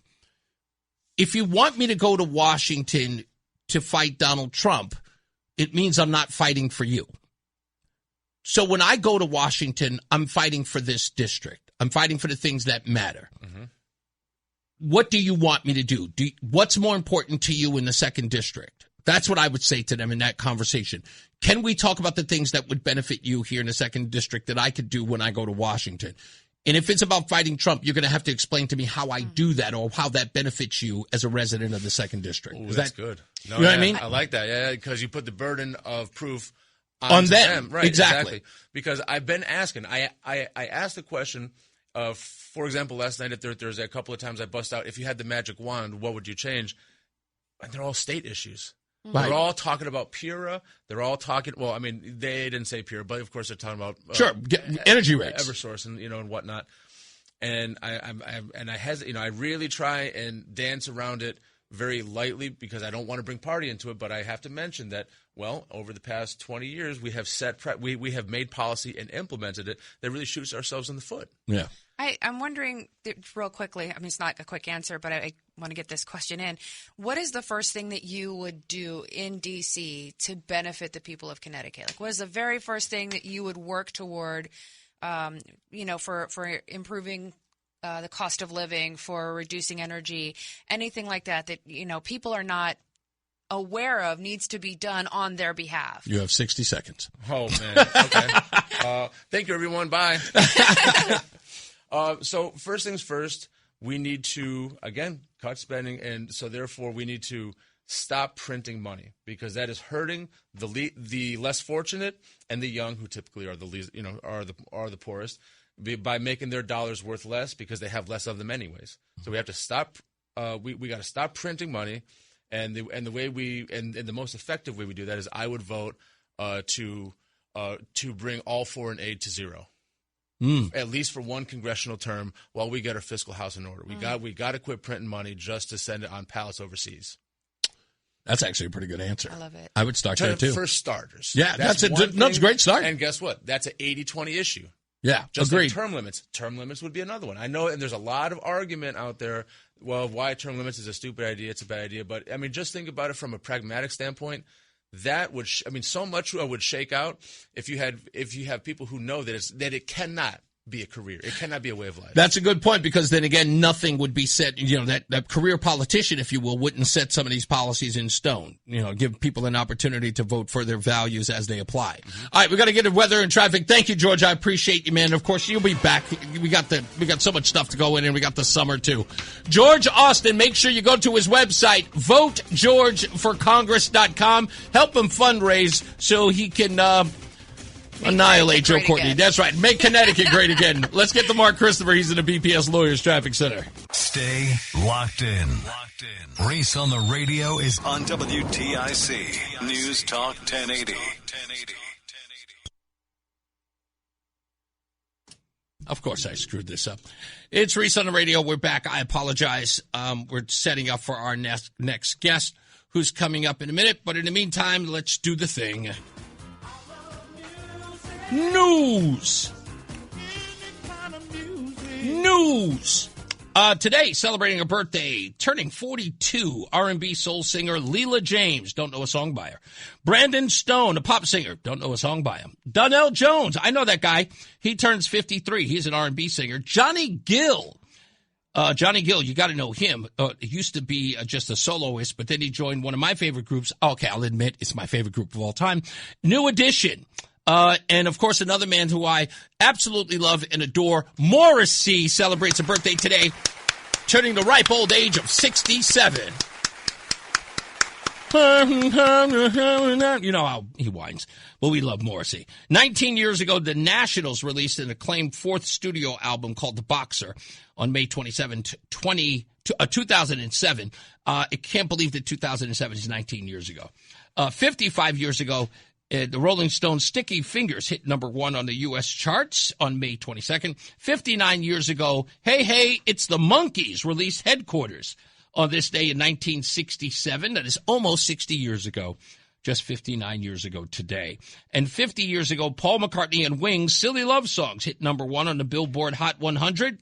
And that is they stayed there for 5 weeks. And I do know that song, but Is it me? I hate to say this, and I know a lot of people are going to be mad, especially here in Connecticut. I really hate the Beatles. I do. I don't know why, but I do. I'm not a fan. Wow. And I know it's like saying you hate Beyonce to It's like saying you hate bacon. It's un-American. I've never liked. I know they're British, but it's un-American. No, it is, and they drive me nuts all the time. Even like their older stuff, or is it nothing? I think they got a little bit weird once they started that Sgt. Pepper thing. Yeah, I don't know what that is. Nothing about Yellow the Submarine, Beatles. Once they got into like the psychedelic drugs, that's when I was kind of like, yeah, I think they're. Yeah, I've never liked them. Never. The Beatles are just not my band. They're just too hokey. Just can't. It's just sad. Anyway, I know somebody who probably does like the Beatles, and that's the boy. It's Reese on the radio on News Talk 1080 WTIC. All right, we're going to be talking about this, of course, all week I guess we got another week that we have to do this because this charity is absolutely important to Connecticut vets and to WTIC. So we are talking to anyone and everyone who's a part of this great organization called Forever in My Heart Foundation. And they are doing a service for us in the area called Canines for Connecticut Vets. And you can help them out by going to WTIC.com/vets, WTIC.com/vets. On the phone with us today is Kim Arsenault, the VP of Training for Forever in My Heart Foundation. How you doing, Kim? Good to talk to you again. Good afternoon. I am lovely today. So we're doing this as we always have. We have another dog. This one's name is Tucker. By the way, no one bothered to tell me. Tucker is a what breed? Golden Retriever, Lab, what?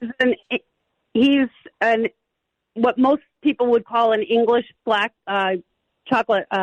He's a Golden Lab. A Golden Lab. Okay, Golden Lab. Yeah. Now, at the point At the point that Tucker is paired with a Connecticut vet, what age is that usually? Anywhere from between a year and a half, depending on the dog. Okay. And depending on what the person's needs are. So some people will work what we call team training. They will work longer in team training. Once the dog reaches a certain amount of basic training. Okay. Now, and they mature enough to be out in public and be working and minding their manners. Now, Kim Arsenault is the VP of training. Now, because I don't understand exactly the inner workings for Forever in My Heart Foundation, what is your capacity as the VP of training? Are you the person who would set up the staff for these for the pets that are going to eventually end up with veterans? Yes, myself and the other trainers will assess which dogs. So the dog will tell us where they want to work. Like some dogs, if they don't like a wheelchair, they're not going to work well with a wheelchair, but they'd be great for somebody who has stress-induced PTSD. Wow. And that type of thing. So they let us know if they're not happy in the work, we don't put them in a team in that work. The dog has to be as comfortable as the person does, and then they have to match as a team also. Well, you brought up a question. You brought up something that like each other. Yeah, you brought up something that sparked my interest. So you said that a dog will tell you if they don't work well with someone in a wheelchair. Can you express to me or explain to me what would be a telltale sign that a dog would not work well with a wheelchair? Is it do they become hard to handle or to maintain, or do they get very rambunctious? What type of things are we talking? They could be too, excitable. Oh, okay. Outside, when they see things. Some of them, they're just never. The dog has to have a certain amount of spatial awareness of how the wheelchair moves and things like that. And for some dogs, it's just hard for them to navigate the moving. You can teach them some basics left and right, but some dogs will just naturally have a knack for it. And they'll be like, they see a wheelchair and they're like, oh, come on, let's go. And other dogs will be like, I'm not sure about that. Oh. And, we work everybody through it and give them a chance. But some dogs just, like I said, sometimes they just don't cotton to something. Yeah, it's just like any other dog that can be, like if a kid, rides by with a tricycle, that would sort of trigger the dog to get excited because it's a small person on a mobile unit, right? Like it immediately triggers them that they are either apprehensive or feel fearful of that object coming near them. Right, and we work them, hopefully we work them through that, and a lot of dogs we can, but like I said, some just naturally have an affinity and they love to do certain types of work, or a dog may not like being pulling somebody in a wheelchair. They're very happy to be on a leash and out in public interacting with, whether it's a service dog or a therapy dog, interacting with people. If we have a dog that really doesn't like to be petted a lot, they're not going to be a great therapy dog. Right. Yeah. If they're great somebody with PTSD where they go with a person that's for that individual. Right. Because petting a dog will probably be the thing that alleviates said PTSD. Well, there's a difference between they like to be petted by their one person. Yeah, that's what I meant. I mean by the one person. Like if the dog, right. If the dog does not like to be pet by the person who, in essence, they're in the service of, that could be a bad fit because the person who has PTSD may need to pet the dog in order to sort of alleviate their PTSD at the time. So that's sort of some of the factors that you have to weigh out. How many dogs have you trained in particular or gone through the trainings of, Kim? 11. Oh, wow. How long have you been with the company? 5 years. 5 years. Okay. So this. And we had one of mine had puppies for the foundation. Oh, okay. We brought all those puppies through. Because I know that you have pets of you have puppies of your own, or dogs of your own. I have my own personal dog. Right. No, the reason why I was asking is because it's 11, which again seems like a small number considering the time that you've been there. But that is because the training takes a bit of time. Is that correct? Right. It's a year and a half. Wow. And 1,500 hours of training in general. Each dog is independent. But in general, about 1,500 hours of training to get a dog to be a service dog. I'm always fascinated by the stories that I hear. And this week we have been talking about Justin, who has the dog. Aster. What's his Aster? Yes. Why am I forgetting his name? I want to say it's something else, but it is Aster. About how fascinating their connection has been, and how it affected Justin in such a way. Everyone has been telling me a story about how the training sort of takes place. What is Tucker going through that might be different from other dogs in training? Or is it, I know it can't all be the same. What would you consider some of the different things that you're trying out with Tucker as you prepare him for another vet? Right. So at this level of training, the things we're doing is we're training them to turn on light switches and wake them up from night terrors. So the dog will go and turn a light on, and then they'll go pull a blanket down, and they'll wake the person up a lot of times even before they start having the night terror. So before it even starts, the dog recognizes it, goes and wakes the person up so that it can't keep affecting them. I wish, I'm not going to lie, I wish my Rowdy could turn the lights on and off. That would be... There's a lot of prep therapies. They'll recognize, let's say, if we have a veteran who has, when they start getting agitated, let's say their hand starts tapping a lot. Yeah. Which tends, for people anybody who knows somebody with anxiety, it tends to build on itself. Mm-hmm. So the dog will come up and put their head up underneath, and they'll break that pattern, or they'll boop them. Okay. And it lets them know that they're doing it, and it starts to break it before their brain can escalate the behavior. You said boop. You used the word boop. My wife has used that word. Is that something with the nose? Yeah, they come up and they press their nose again. So, they use it. They use booping for opening the door, pads too for people with a handicap, the pads to open the doors. We teach them if some dogs will use their nose in the boop, some dogs want to use their paw. No, sometimes these conversations with you folks at Forever in My Heart immediately resonates with my own life. So let me tell you this just off the cuff. So my wife does this silly thing when we're at home, and she'll take her finger and she'll tap on the tip of my nose, and she'll go boop, boop. It drives me nuts, and she won't stop until I say boop. So when you said the dog will boop, I went, why do I have a feeling that it has something to do with the dog's nose? And of course it does. Now I know exactly. Now I know where she got it from. Yeah, and the reason why I would teach, here's a good reason I can explain how it works differently. Why would teach them to boop with their nose rather than take a paw? Yeah. If you have somebody who's older or has thinner skin and they take a paw, we don't want it. Or a child or a younger person, you don't want any claws that can scratch the person. So we teach them to use their nose. Oh, that's brilliant. To do the behavior. So there are lot of little things like that add up. But knowing that type of difference is some of the subtle differences, let's say, then from an emotional support animal, which basically just needs to have some good manners. Very different training. We're on the phone. Very different. We're on the phone with Kim Arsenault, who is the VP of Training at Forever in My Heart Foundation. Let me ask you this one. Okay, so you have Tucker is being trained to turn the lights on and off, which is absolutely amazing. If I were to ask you, what is the most astonishing thing that would surprise even my audience of what you've trained one of these service dogs to do, what would it be? That's probably right up there. That's right up there? Okay. So we'll go get help. So, Tucker's not there yet because he's still in puppy form. Right. But by the time we get done with him, we can teach him to go get somebody's phone for them in another room. Really?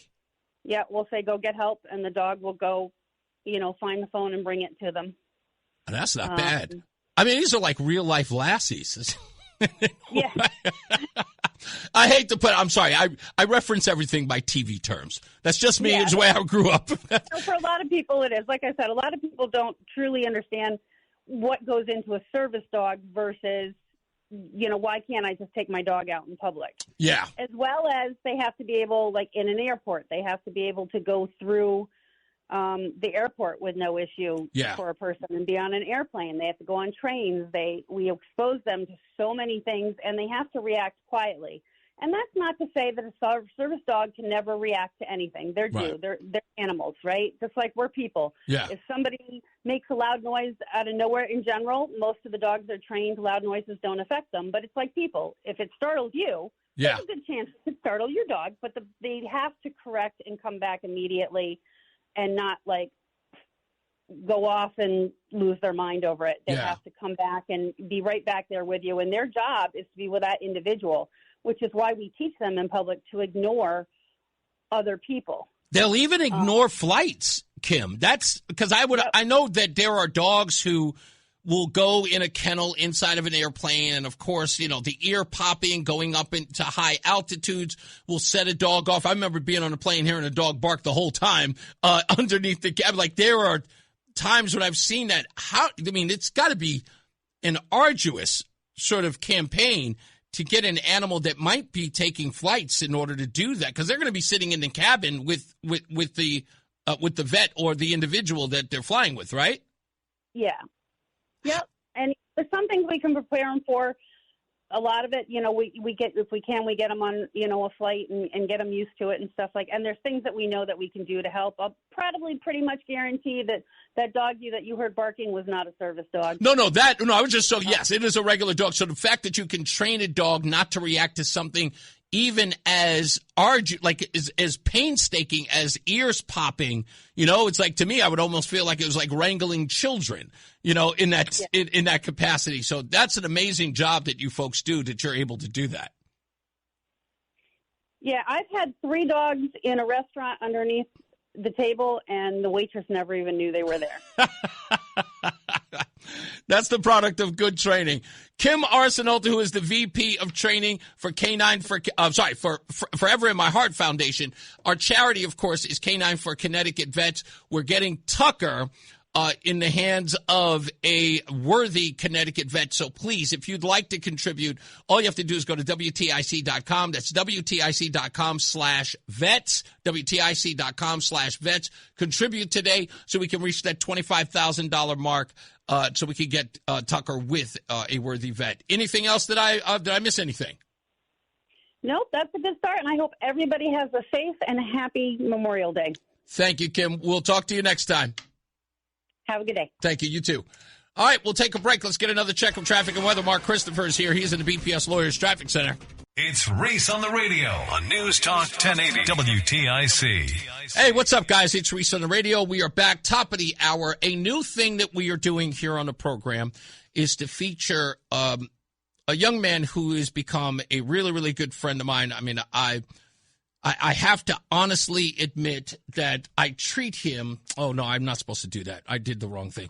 Anyway, I treat him like a son, so I've already called myself affectionately his godfather, regardless of his mother finally getting down to the church and making the proclamation official. But TJ Duarte is here. My godson. What the heck? I'm just telling everybody. And he's here, and he is going to do a segment we call Future So Bright. And he will bring people that he wants to talk to and to introduce to this audience who are making a change and making a difference in his life and the life of people around him in the community, from teachers to politicians to students who are even doing things like charitable good works and making their lives better. So we are featuring a young woman who is here to come into the gauntlet of the Reese on the Radio program. I'm pretty sure she's going to have a good time. This is Amelia Young. She is an English teacher at ACES Chase Academy, and she's such a teacher, she corrected my spelling because I spelled academy wrong. Let's give her a round of applause, because a teacher is a teacher forever. She just is. She just is. So we will talk to her. We'll talk to TJ, and we'll get this thing popping. I promise you are going to enjoy this segment. Again, Future So Bright begins when we return. Mark Christopher's back. He is at the BPS Lawyers Traffic Center. Hey, Mark. From politics to news to music to movies and anything above the sun. And outer space and beyond, it's Reese on the radio. Damn, he's good. Only on News Talk 1080 WTIC. We're having a conversation about teachers, and I am probably I'm probably too heavy-handed, Amelia. I'm sorry. You have to forgive me. I am teaching is something that I'm very passionate about because I am self-educated, if that means, anything in the world today. I had to learn everything on my own because I'm a high school dropout. I'm the young African-American high school dropout who came from a single mother with 5 kids and no father in my life. I'm not supposed to be at WTIC, right? I'm not supposed to be here. I'm not supposed to be mentoring guys like TJ, right? I'm not supposed to be taking my opportunities and passing them on. I was what was supposed to be a statistic.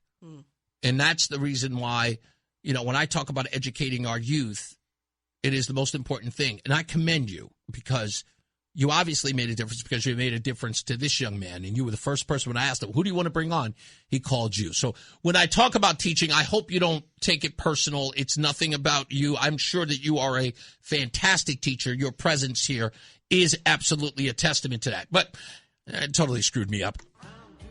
I wanted to do that. And it is the segment that TJ has been waiting for, Future So Bright. And TJ, you picked Miss Amelia Young as your teacher that you were going to bring here. But she is, if I get this right, Amelia, you're a 9th grade English teacher. Correct. Yep. Are these kids learning English, by the way, Amelia? I got to. Yes. Mostly. Was she your English teacher? Yeah, she was my English teacher in 9th grade and 6th grade. And 6th grade. Yes. Okay, so you and 8th grade, yeah. And 8th grade. So you had 3 separate school years with her. That's why you picked her. Yeah. She was a toss-up. It was that was a cakewalk for you picking a teacher. So tell us why. Tell everybody why you picked. Well, except for the fact that you've known her more than other teachers. But why did you pick Miss Amelia Young? So I picked her for the simple fact is she is really, behind closed doors, she's really into politics. Ooh. And if she was supposed to choose another career, I'll be like, Miss Young, go to be a politician, please. She has great viewpoints on many things. We have debates sometimes after school, and we talk about topics happening. And if there's like a big news break, I go to her, but like, Miss Young, did you see this? She's like, I never seen this before. Let me do some research on it. And she comes back to me with laundry list of facts and evidence. Happened before. It was when Ned Lamont tried to ban leaf blowers. Really? Yes. We had I sent her a news article, right? I remember I sent you a news article, and she gave me the facts about it. And then, Nettie did a U-turn on it because the backlash, and that conversation went to dead. But overall, with Miss Young here, I chose her for the first segment. I was going to pick a Emmanuel, but I'm like, you know what? Let me pick someone who I knew for a while and who helped me through 6th grade, 8th grade, and 9th grade, and now 10th grade, even though she's not my teacher currently. But you still have a relationship with her outside of being in her classroom. Yeah. That's a testament to teaching, Amelia. I mean, I'm pretty sure you know that. I'm sure you have these kinds of relationships with other students when you make that kind of impact. What is that like when the kids sort of look to you outside the classroom? Does that sort of make your job make your job worth going to even more? Because like not being there would be something like I would miss it. It's not the whole job. Absolutely. I mean, I told you before we started that I came from a family of teachers, that I did want to be a teacher, and then I realized it would be a steady paycheck. But once I got into it, then I really started to make these connections, and I have kids that have gone on after my class from every year I've taught that I'm still in contact with. Do you ever have kids who have graduated and still like kind of they miss that part of the school their school life? Coming back to come visit and things like that. What's that like? Because I almost feel like those kids peaked in high school and they can't move on. No, come on. Honestly, all of my kids who I'm still in contact with are doing amazing things. They're graduating college. They're going on and getting careers. I have a kid who's like working for Microsoft right now, and she's one is in an Apple commercial. Oh, really? Yes. They are all doing amazing. And it's just so rewarding to have those connections and know that I'm not just like giving you a test and then you move on from my class and don't think of me again, but that I think what we teach comes second to who we teach. Ooh. I have in my signature line for my email, it says, it's a bell hooks quote, but it says, "Kids won't care what you know until they know you care." Yep. Wow. And I really try to live by that. When you say, kids won't care what you know, I'm sorry, say it again. I don't want to. Kids won't care what you know until they know you care. Right. And you believe that because, in essence, you think they learn better knowing that you care about their education. And that you care about them as a person. Right. And how do you, because I think that there's some of that sort of gets lost in the weeds and they go off in other places, but do you believe that your role is to be something more than a teacher, but in some ways a mentor? Is that? I think being a teacher is in certain terms being a mentor. Okay. I don't think that they're like separate. Okay. I think that if you're a good teacher, you're not just like, this is a verb and this is a noun. All right, now get out of my classroom. Like, if that were there are teachers like that. I believe there are people in the classroom like that, but those aren't the ones that kids come back and visit. Those aren't the ones that that the content even sticks with them. Right. Because they're just in the classroom trying to get the grade and then move on because they don't like being there. Yeah. One of the sticklers that people talk about with teachers is that the classroom is like sort of teaching to the test. You know what I mean? I'm sure you've heard that. Yes. How do you combat that kind of atmosphere that's said about a classroom? When you're in there and you're teaching those kids, how do you get past the whole teaching to the test and actually make the lesson a part of who they are? Because when I talk to people like TJ, when I'm trying to educate him about something, I really want him to feel the lesson, if you will. You know what I mean? It's like, I want you to, what I'm teaching you now, I need you to apply it to your life, right? I'm not just teaching you how to shake hands with this politician or that politician. I'm telling you that this is a guideway to a better life and having better relationships. How do you do that as a teacher? That is where I always start with any lesson, because I know that they won't care if I don't connect it to their life. Yeah. If I don't connect it to their life in some way. And right now I'm teaching Shakespeare. So it's not exactly easy. Yeah, not at all. To make that connection. But Romeo and Juliet are teenagers. Right. They're impulsive teenagers who make rash decisions and then end up paying dearly for it. Right. And then you've got to apply Romeo and Juliet to like Facebook and Snapchat in some sort of way. So I'm like, you are teenagers, correct? Right. I had an activity where I had them stand up and like agree or disagree with a situation. Family expectations shape teenagers' decisions. They move to one side of the room or they move to the other side of the room. Okay. You can fall in love in an instant. Move to one side of the room, move to the other side of the room. That's how I started the unit. So they were invested before we even got into the nitty-gritty of reading the play. Does this spark conversation between the kids in the classroom that sort of you can now know that, one, they're invested in, two, let's take that investment and make it learning so that when the test does come up, this is sort of like envelop their lives. So it's like, oh, I know the answer to that because we had this discussion. Absolutely. That's the goal. And how do you do that in a class? I mean, because curriculum can be confining. Well, I'm a curriculum writer. Oh, you are? District, okay. So I have that freedom that I like. I am a fan of the Common Core. Actually, what? I am a fan of the Common Core. I am so not liking you today. Why don't you like I'm me? trying really hard. You're a nice person, but some of the things that you say are driving me crazy. No, but I want to like you. Common Core? Are you kidding me? Yes. There can't be 18 ways to divide 2 to 2. Well, I'm an English teacher, so I only know the English Common Core standards. Okay, all right, okay. But the Common Core standards are something that everybody has. So everybody should know these things. And you were talking about, well, your product is not so great. Talking about teachers. Yes. You're talking about standardized tests. Yes. You're talking about standardized test scores. Well, if they don't know the Common Core, they're not going to do well on the standardized test. I thought we got rid of Common Core. Are we still using this? No, we still use the Common Core state standards. Okay. So each state sets their own standards. Okay, each state does. Okay. Now, look, Connecticut has a pretty good education system. It does. It's just very outdated. That's true. Well, go because, ahead. It's his segment. Go for it.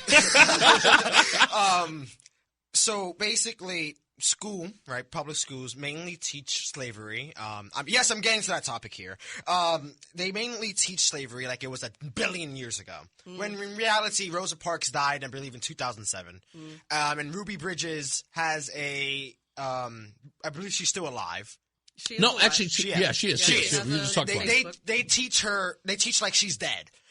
That it's so outdated that they teach things that affected people of color, and they just said, "Oh yeah, that's 1 billion years ago. You have to worry about that right now." They covered completely of what is happening in the real world, and also. And my question to you: do you think education became too political? For now, people are just standing across and saying, "Hey, we need to do this or we need to do that," when everyone's just trying to teach kids and get things done. So what you just said, that they treat things like slavery like it was 1 million years ago. I'm 20 years older than you. Yeah, and they taught it that way when I was your age too. Oh, they taught it. I was shocked to learn how soon ago it was when I got to college and really started studying those things in depth. Do I think that things are too politicized? I think that people are scared to tell the truth in school. We stop at a certain point because what do we teach as far as COVID, as far as Trump? Yeah. What should be taught in that sense? It's what you're talking about, the civil rights movement bleeds into the as far as Black Lives Matter. Yeah, okay. It bleeds into Black Lives Matter. Yeah. I mean, Black Lives Matter is just a continuation of the civil rights movement of the 1960s. And it never ended. Racism never ended. It just started being recorded. That's an interesting point of view. That is. Yeah. I don't want to get into politics with you. I really, really want. I want to like you, but no, it's okay. I just want to let you know that the Black Lives Matter movement, as important as it may have been to the people who supported it, I'm not disparaging them. In no way would I. That is unnecessary. But the Black Lives Matter movement is the epitome of white supremacy. Explain. Oh, I thought you'd say. I thought you would never ask. What does Black Lives Matter ask as its mission statement? What does Black Lives Matter ask as its mission statement? It is asking you to say that Black Lives Matter. Right? Who are they asking? Everyone. No, they're not.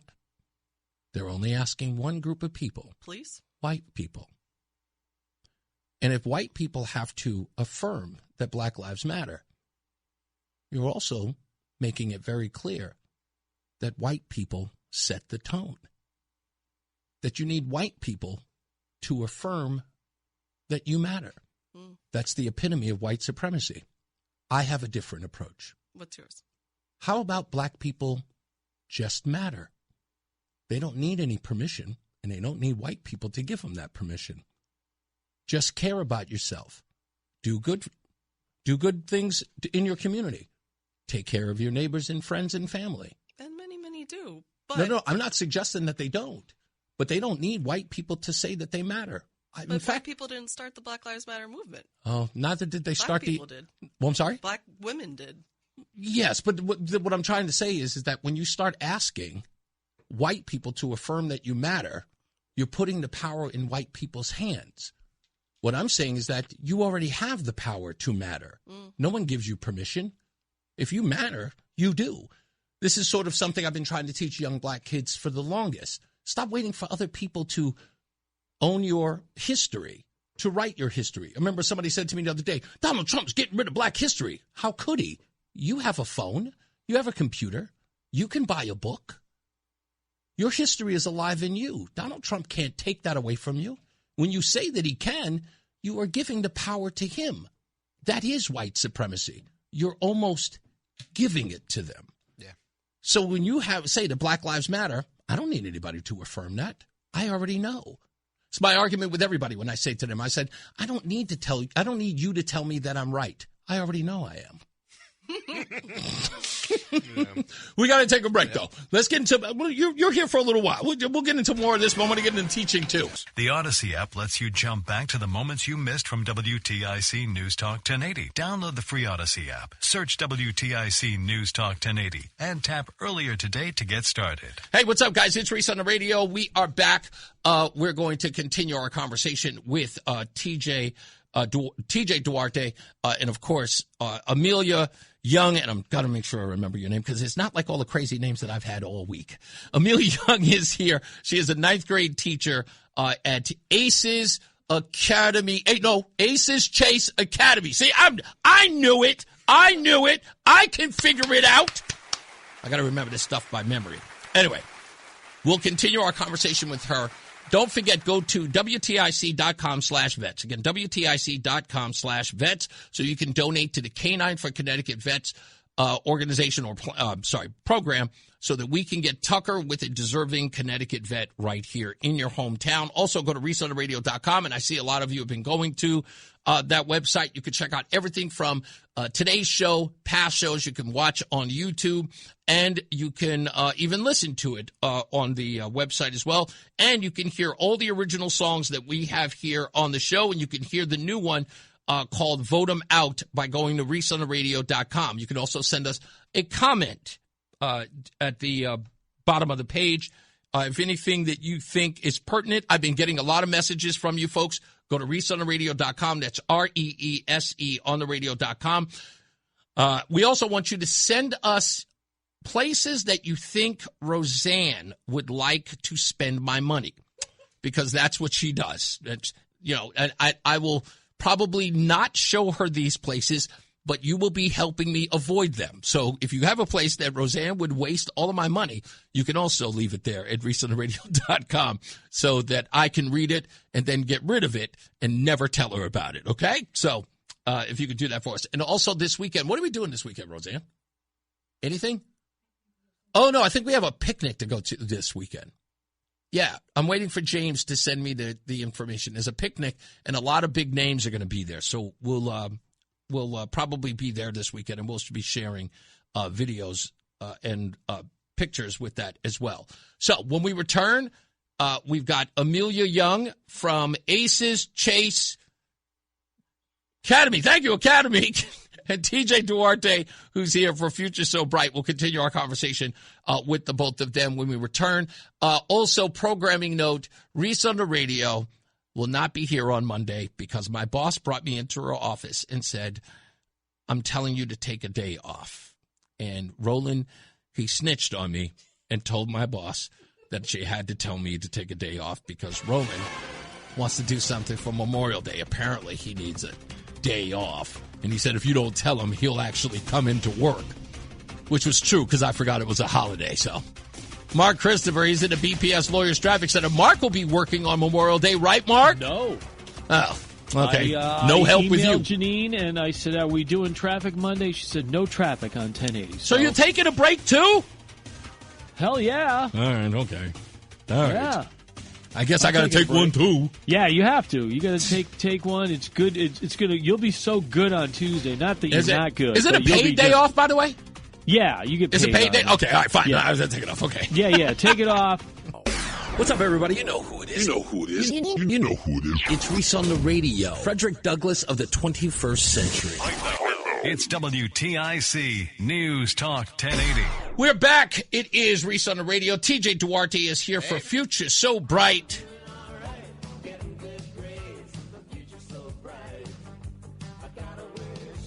And we are here with his, hold on, make sure I get this right, 6th grade, 8th grade, and 9th grade English teacher, Amelia Young. Goodness, I had it right. I was going on a tear. Amelia Young is here. We're having a very, very heated conversation. I hope it. Yeah, I didn't offend you in any way, right? It's a deep conversation that you and I are two different sides of. I think you guys are gonna be great friends. I hope so. You know what? What I learned here in you being here, and TJ, smart pick, and this is why I know that you're going to be successful here in this business, is that what TJ said in the beginning about you was that you engage in conversation with him. And even when you disagree, you know, in essence, you still engage. You're not the type of person that immediately becomes bombastic and, you know, you're like, throw up your hands. I'm done out of here, blah, blah, blah. You can engage in even though disagreeing. It's not so much about, and that's what I try to have these conversations with people all the time. It's that I'm more curious about why you think instead of what you think. And I, as a teacher, I don't teach you what to think. I teach you how to figure out what you think. Yeah, exactly. And that is important. Are you okay with when you teach, like say you're talking about Shakespeare, right? And they're reading Shakespeare and there's what people or teachers would call a universal answer to a question about Shakespeare. And let's say the kid reads it and gets something completely different and nuanced in it.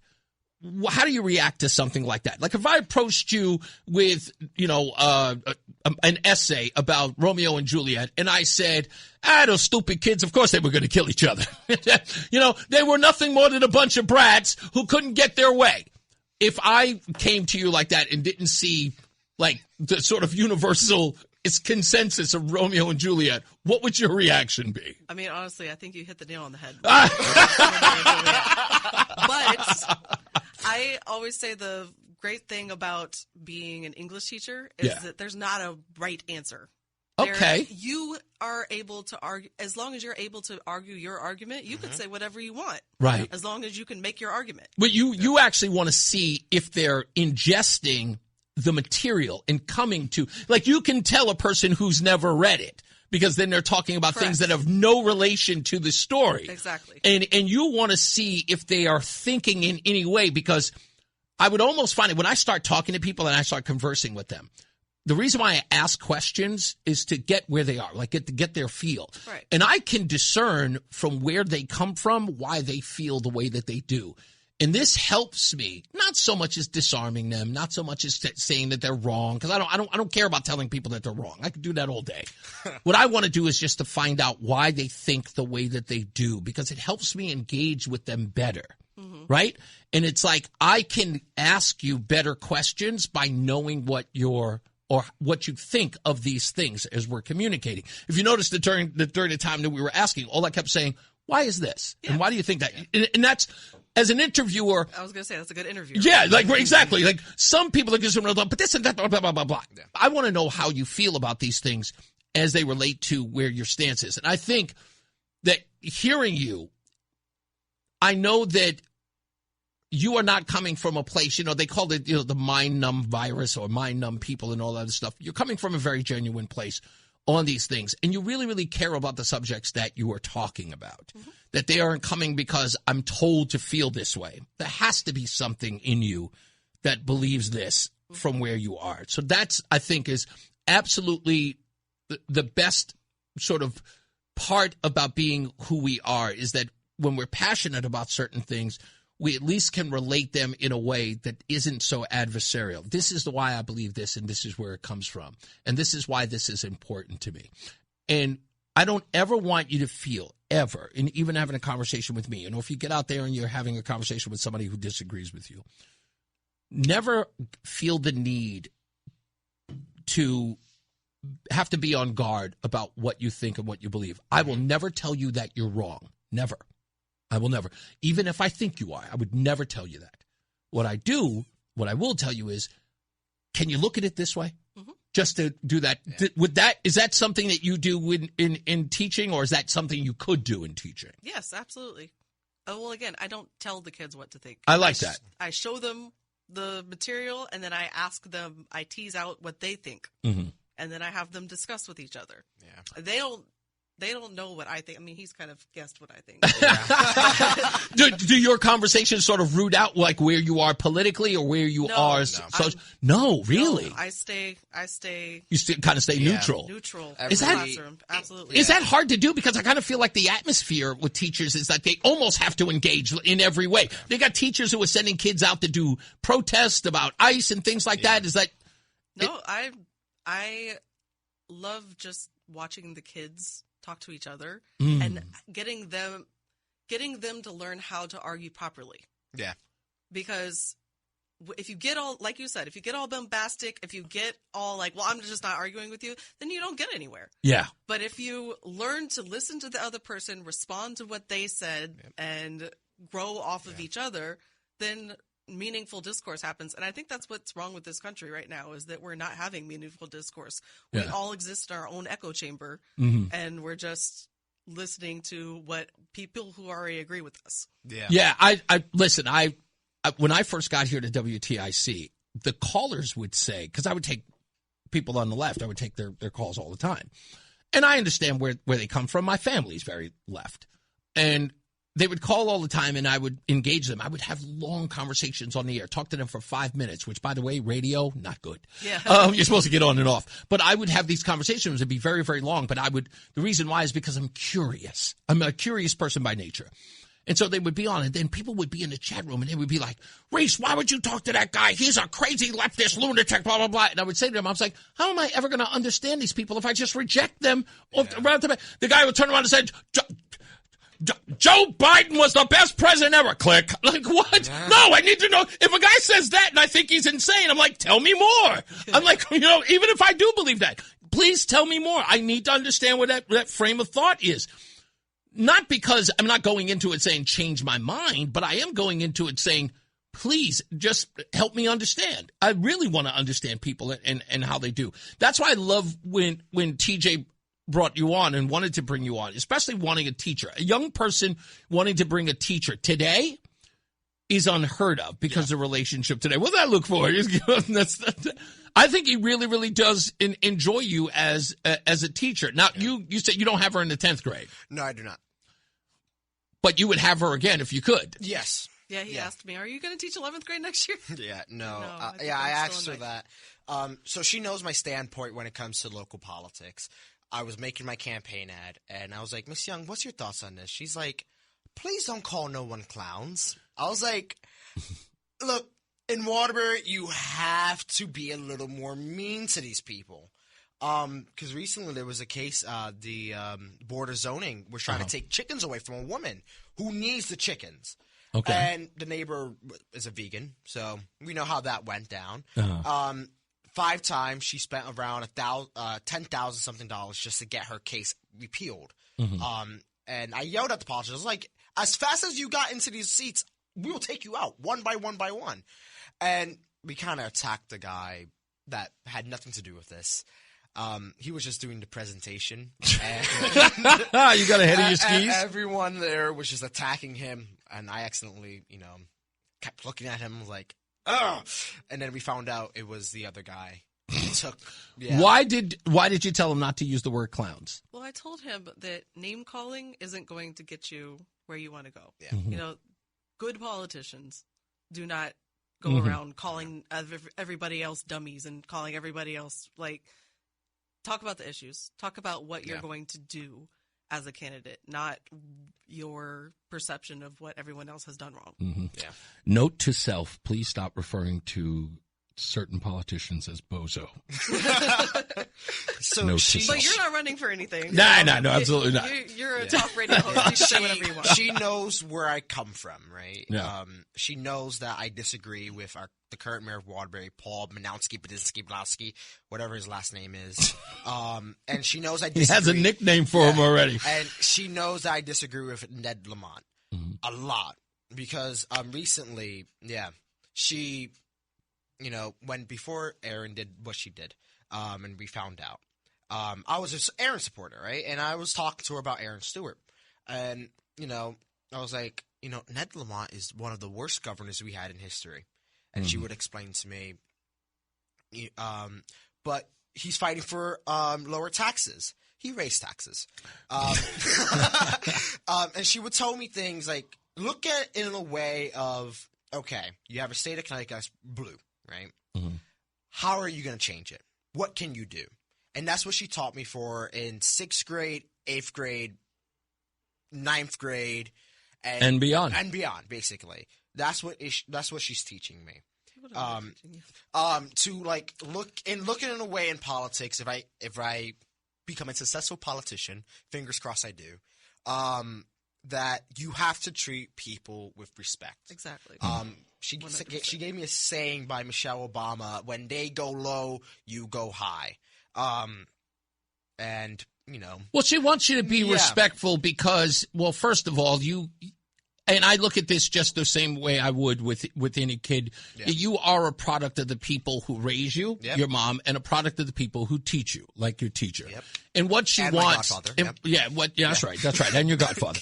What she wants from you is to be emblematic of what it is that you've learned, and what you've learned in her stead, and of course in your mom's stead, and always putting your best foot forward.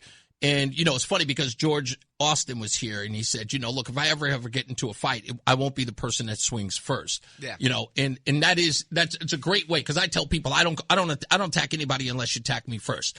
Mm-hmm. And when I attack you, you know, it is the Chicago way. That's kind of the way I look at things. But that's what she's, in essence, trying to instill in you is that you must always remain poised until you can't anymore. And that's an important lesson to learn. What is great about your relationship, and I've learned this just from talking to Amelia Young here behind the scenes.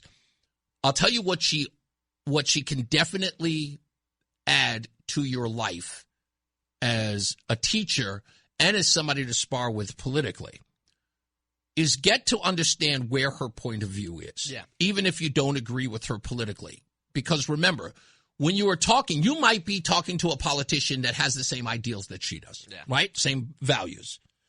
The question is how you're going to be able to confront that individual because you've been in those exchanges before. And you'll learn how to communicate with that person because you have a great relationship with somebody you may not disagree with. I can look at my conversations with Amelia now and know that the next time I talk to somebody who may have the same views as you, I know exactly where they're coming from, why they're coming from that place. In fact, you've inspired me now to ask other questions that I need to ask so that I can understand that plight more. So that's, you know, that is what teachers have always been able to do. Yeah. And some of my favorite teachers, which I think I can honestly say, Amelia, without a doubt, I think you are a fantastic teacher. Well, thank you. I really do. Just because of the exchange that we're having here. And it's not, I don't make it easy, but I do make it fair, and I really do believe that. I believe that I make it fair. But I love all people, no matter who they are, what their stripes are. And I want more people in my coalition than out of. You know, I said that one story about my son that some woman would say, I thought you'd be jealous because, you know, he and I had a great relationship. And I said, why would I ever be against him having more love in his life? You know, that seems ridiculous. Why would I be jealous of that? More people love my son? Yeah, I'm all in for it. So that's what I'm saying. I want more people to be my friend, regardless of their stripe. Right on. So, and I hope that you'll be back. And I hope we get to talk a little more. I really, I want to hang out and talk. Cool. Really? Okay. All right, TJ, first installment in. We will definitely, you know, we'll do this again. We got to get up out of here. It is Friday. As I always say, radio is free, so we thank you for paying attention. Remember to keep JC in your hearts and in your mind. Sean Patrick, we love you and we miss you. Remember that panic is not planning, so plan your work and work your plan. Me, I'm Reese on the radio. You have a good night, pleasant tomorrow. We'll see you back here on Tuesday. Boo, boo. We'll see you on Tuesday. Boo. God forbid you take a day off. Moo.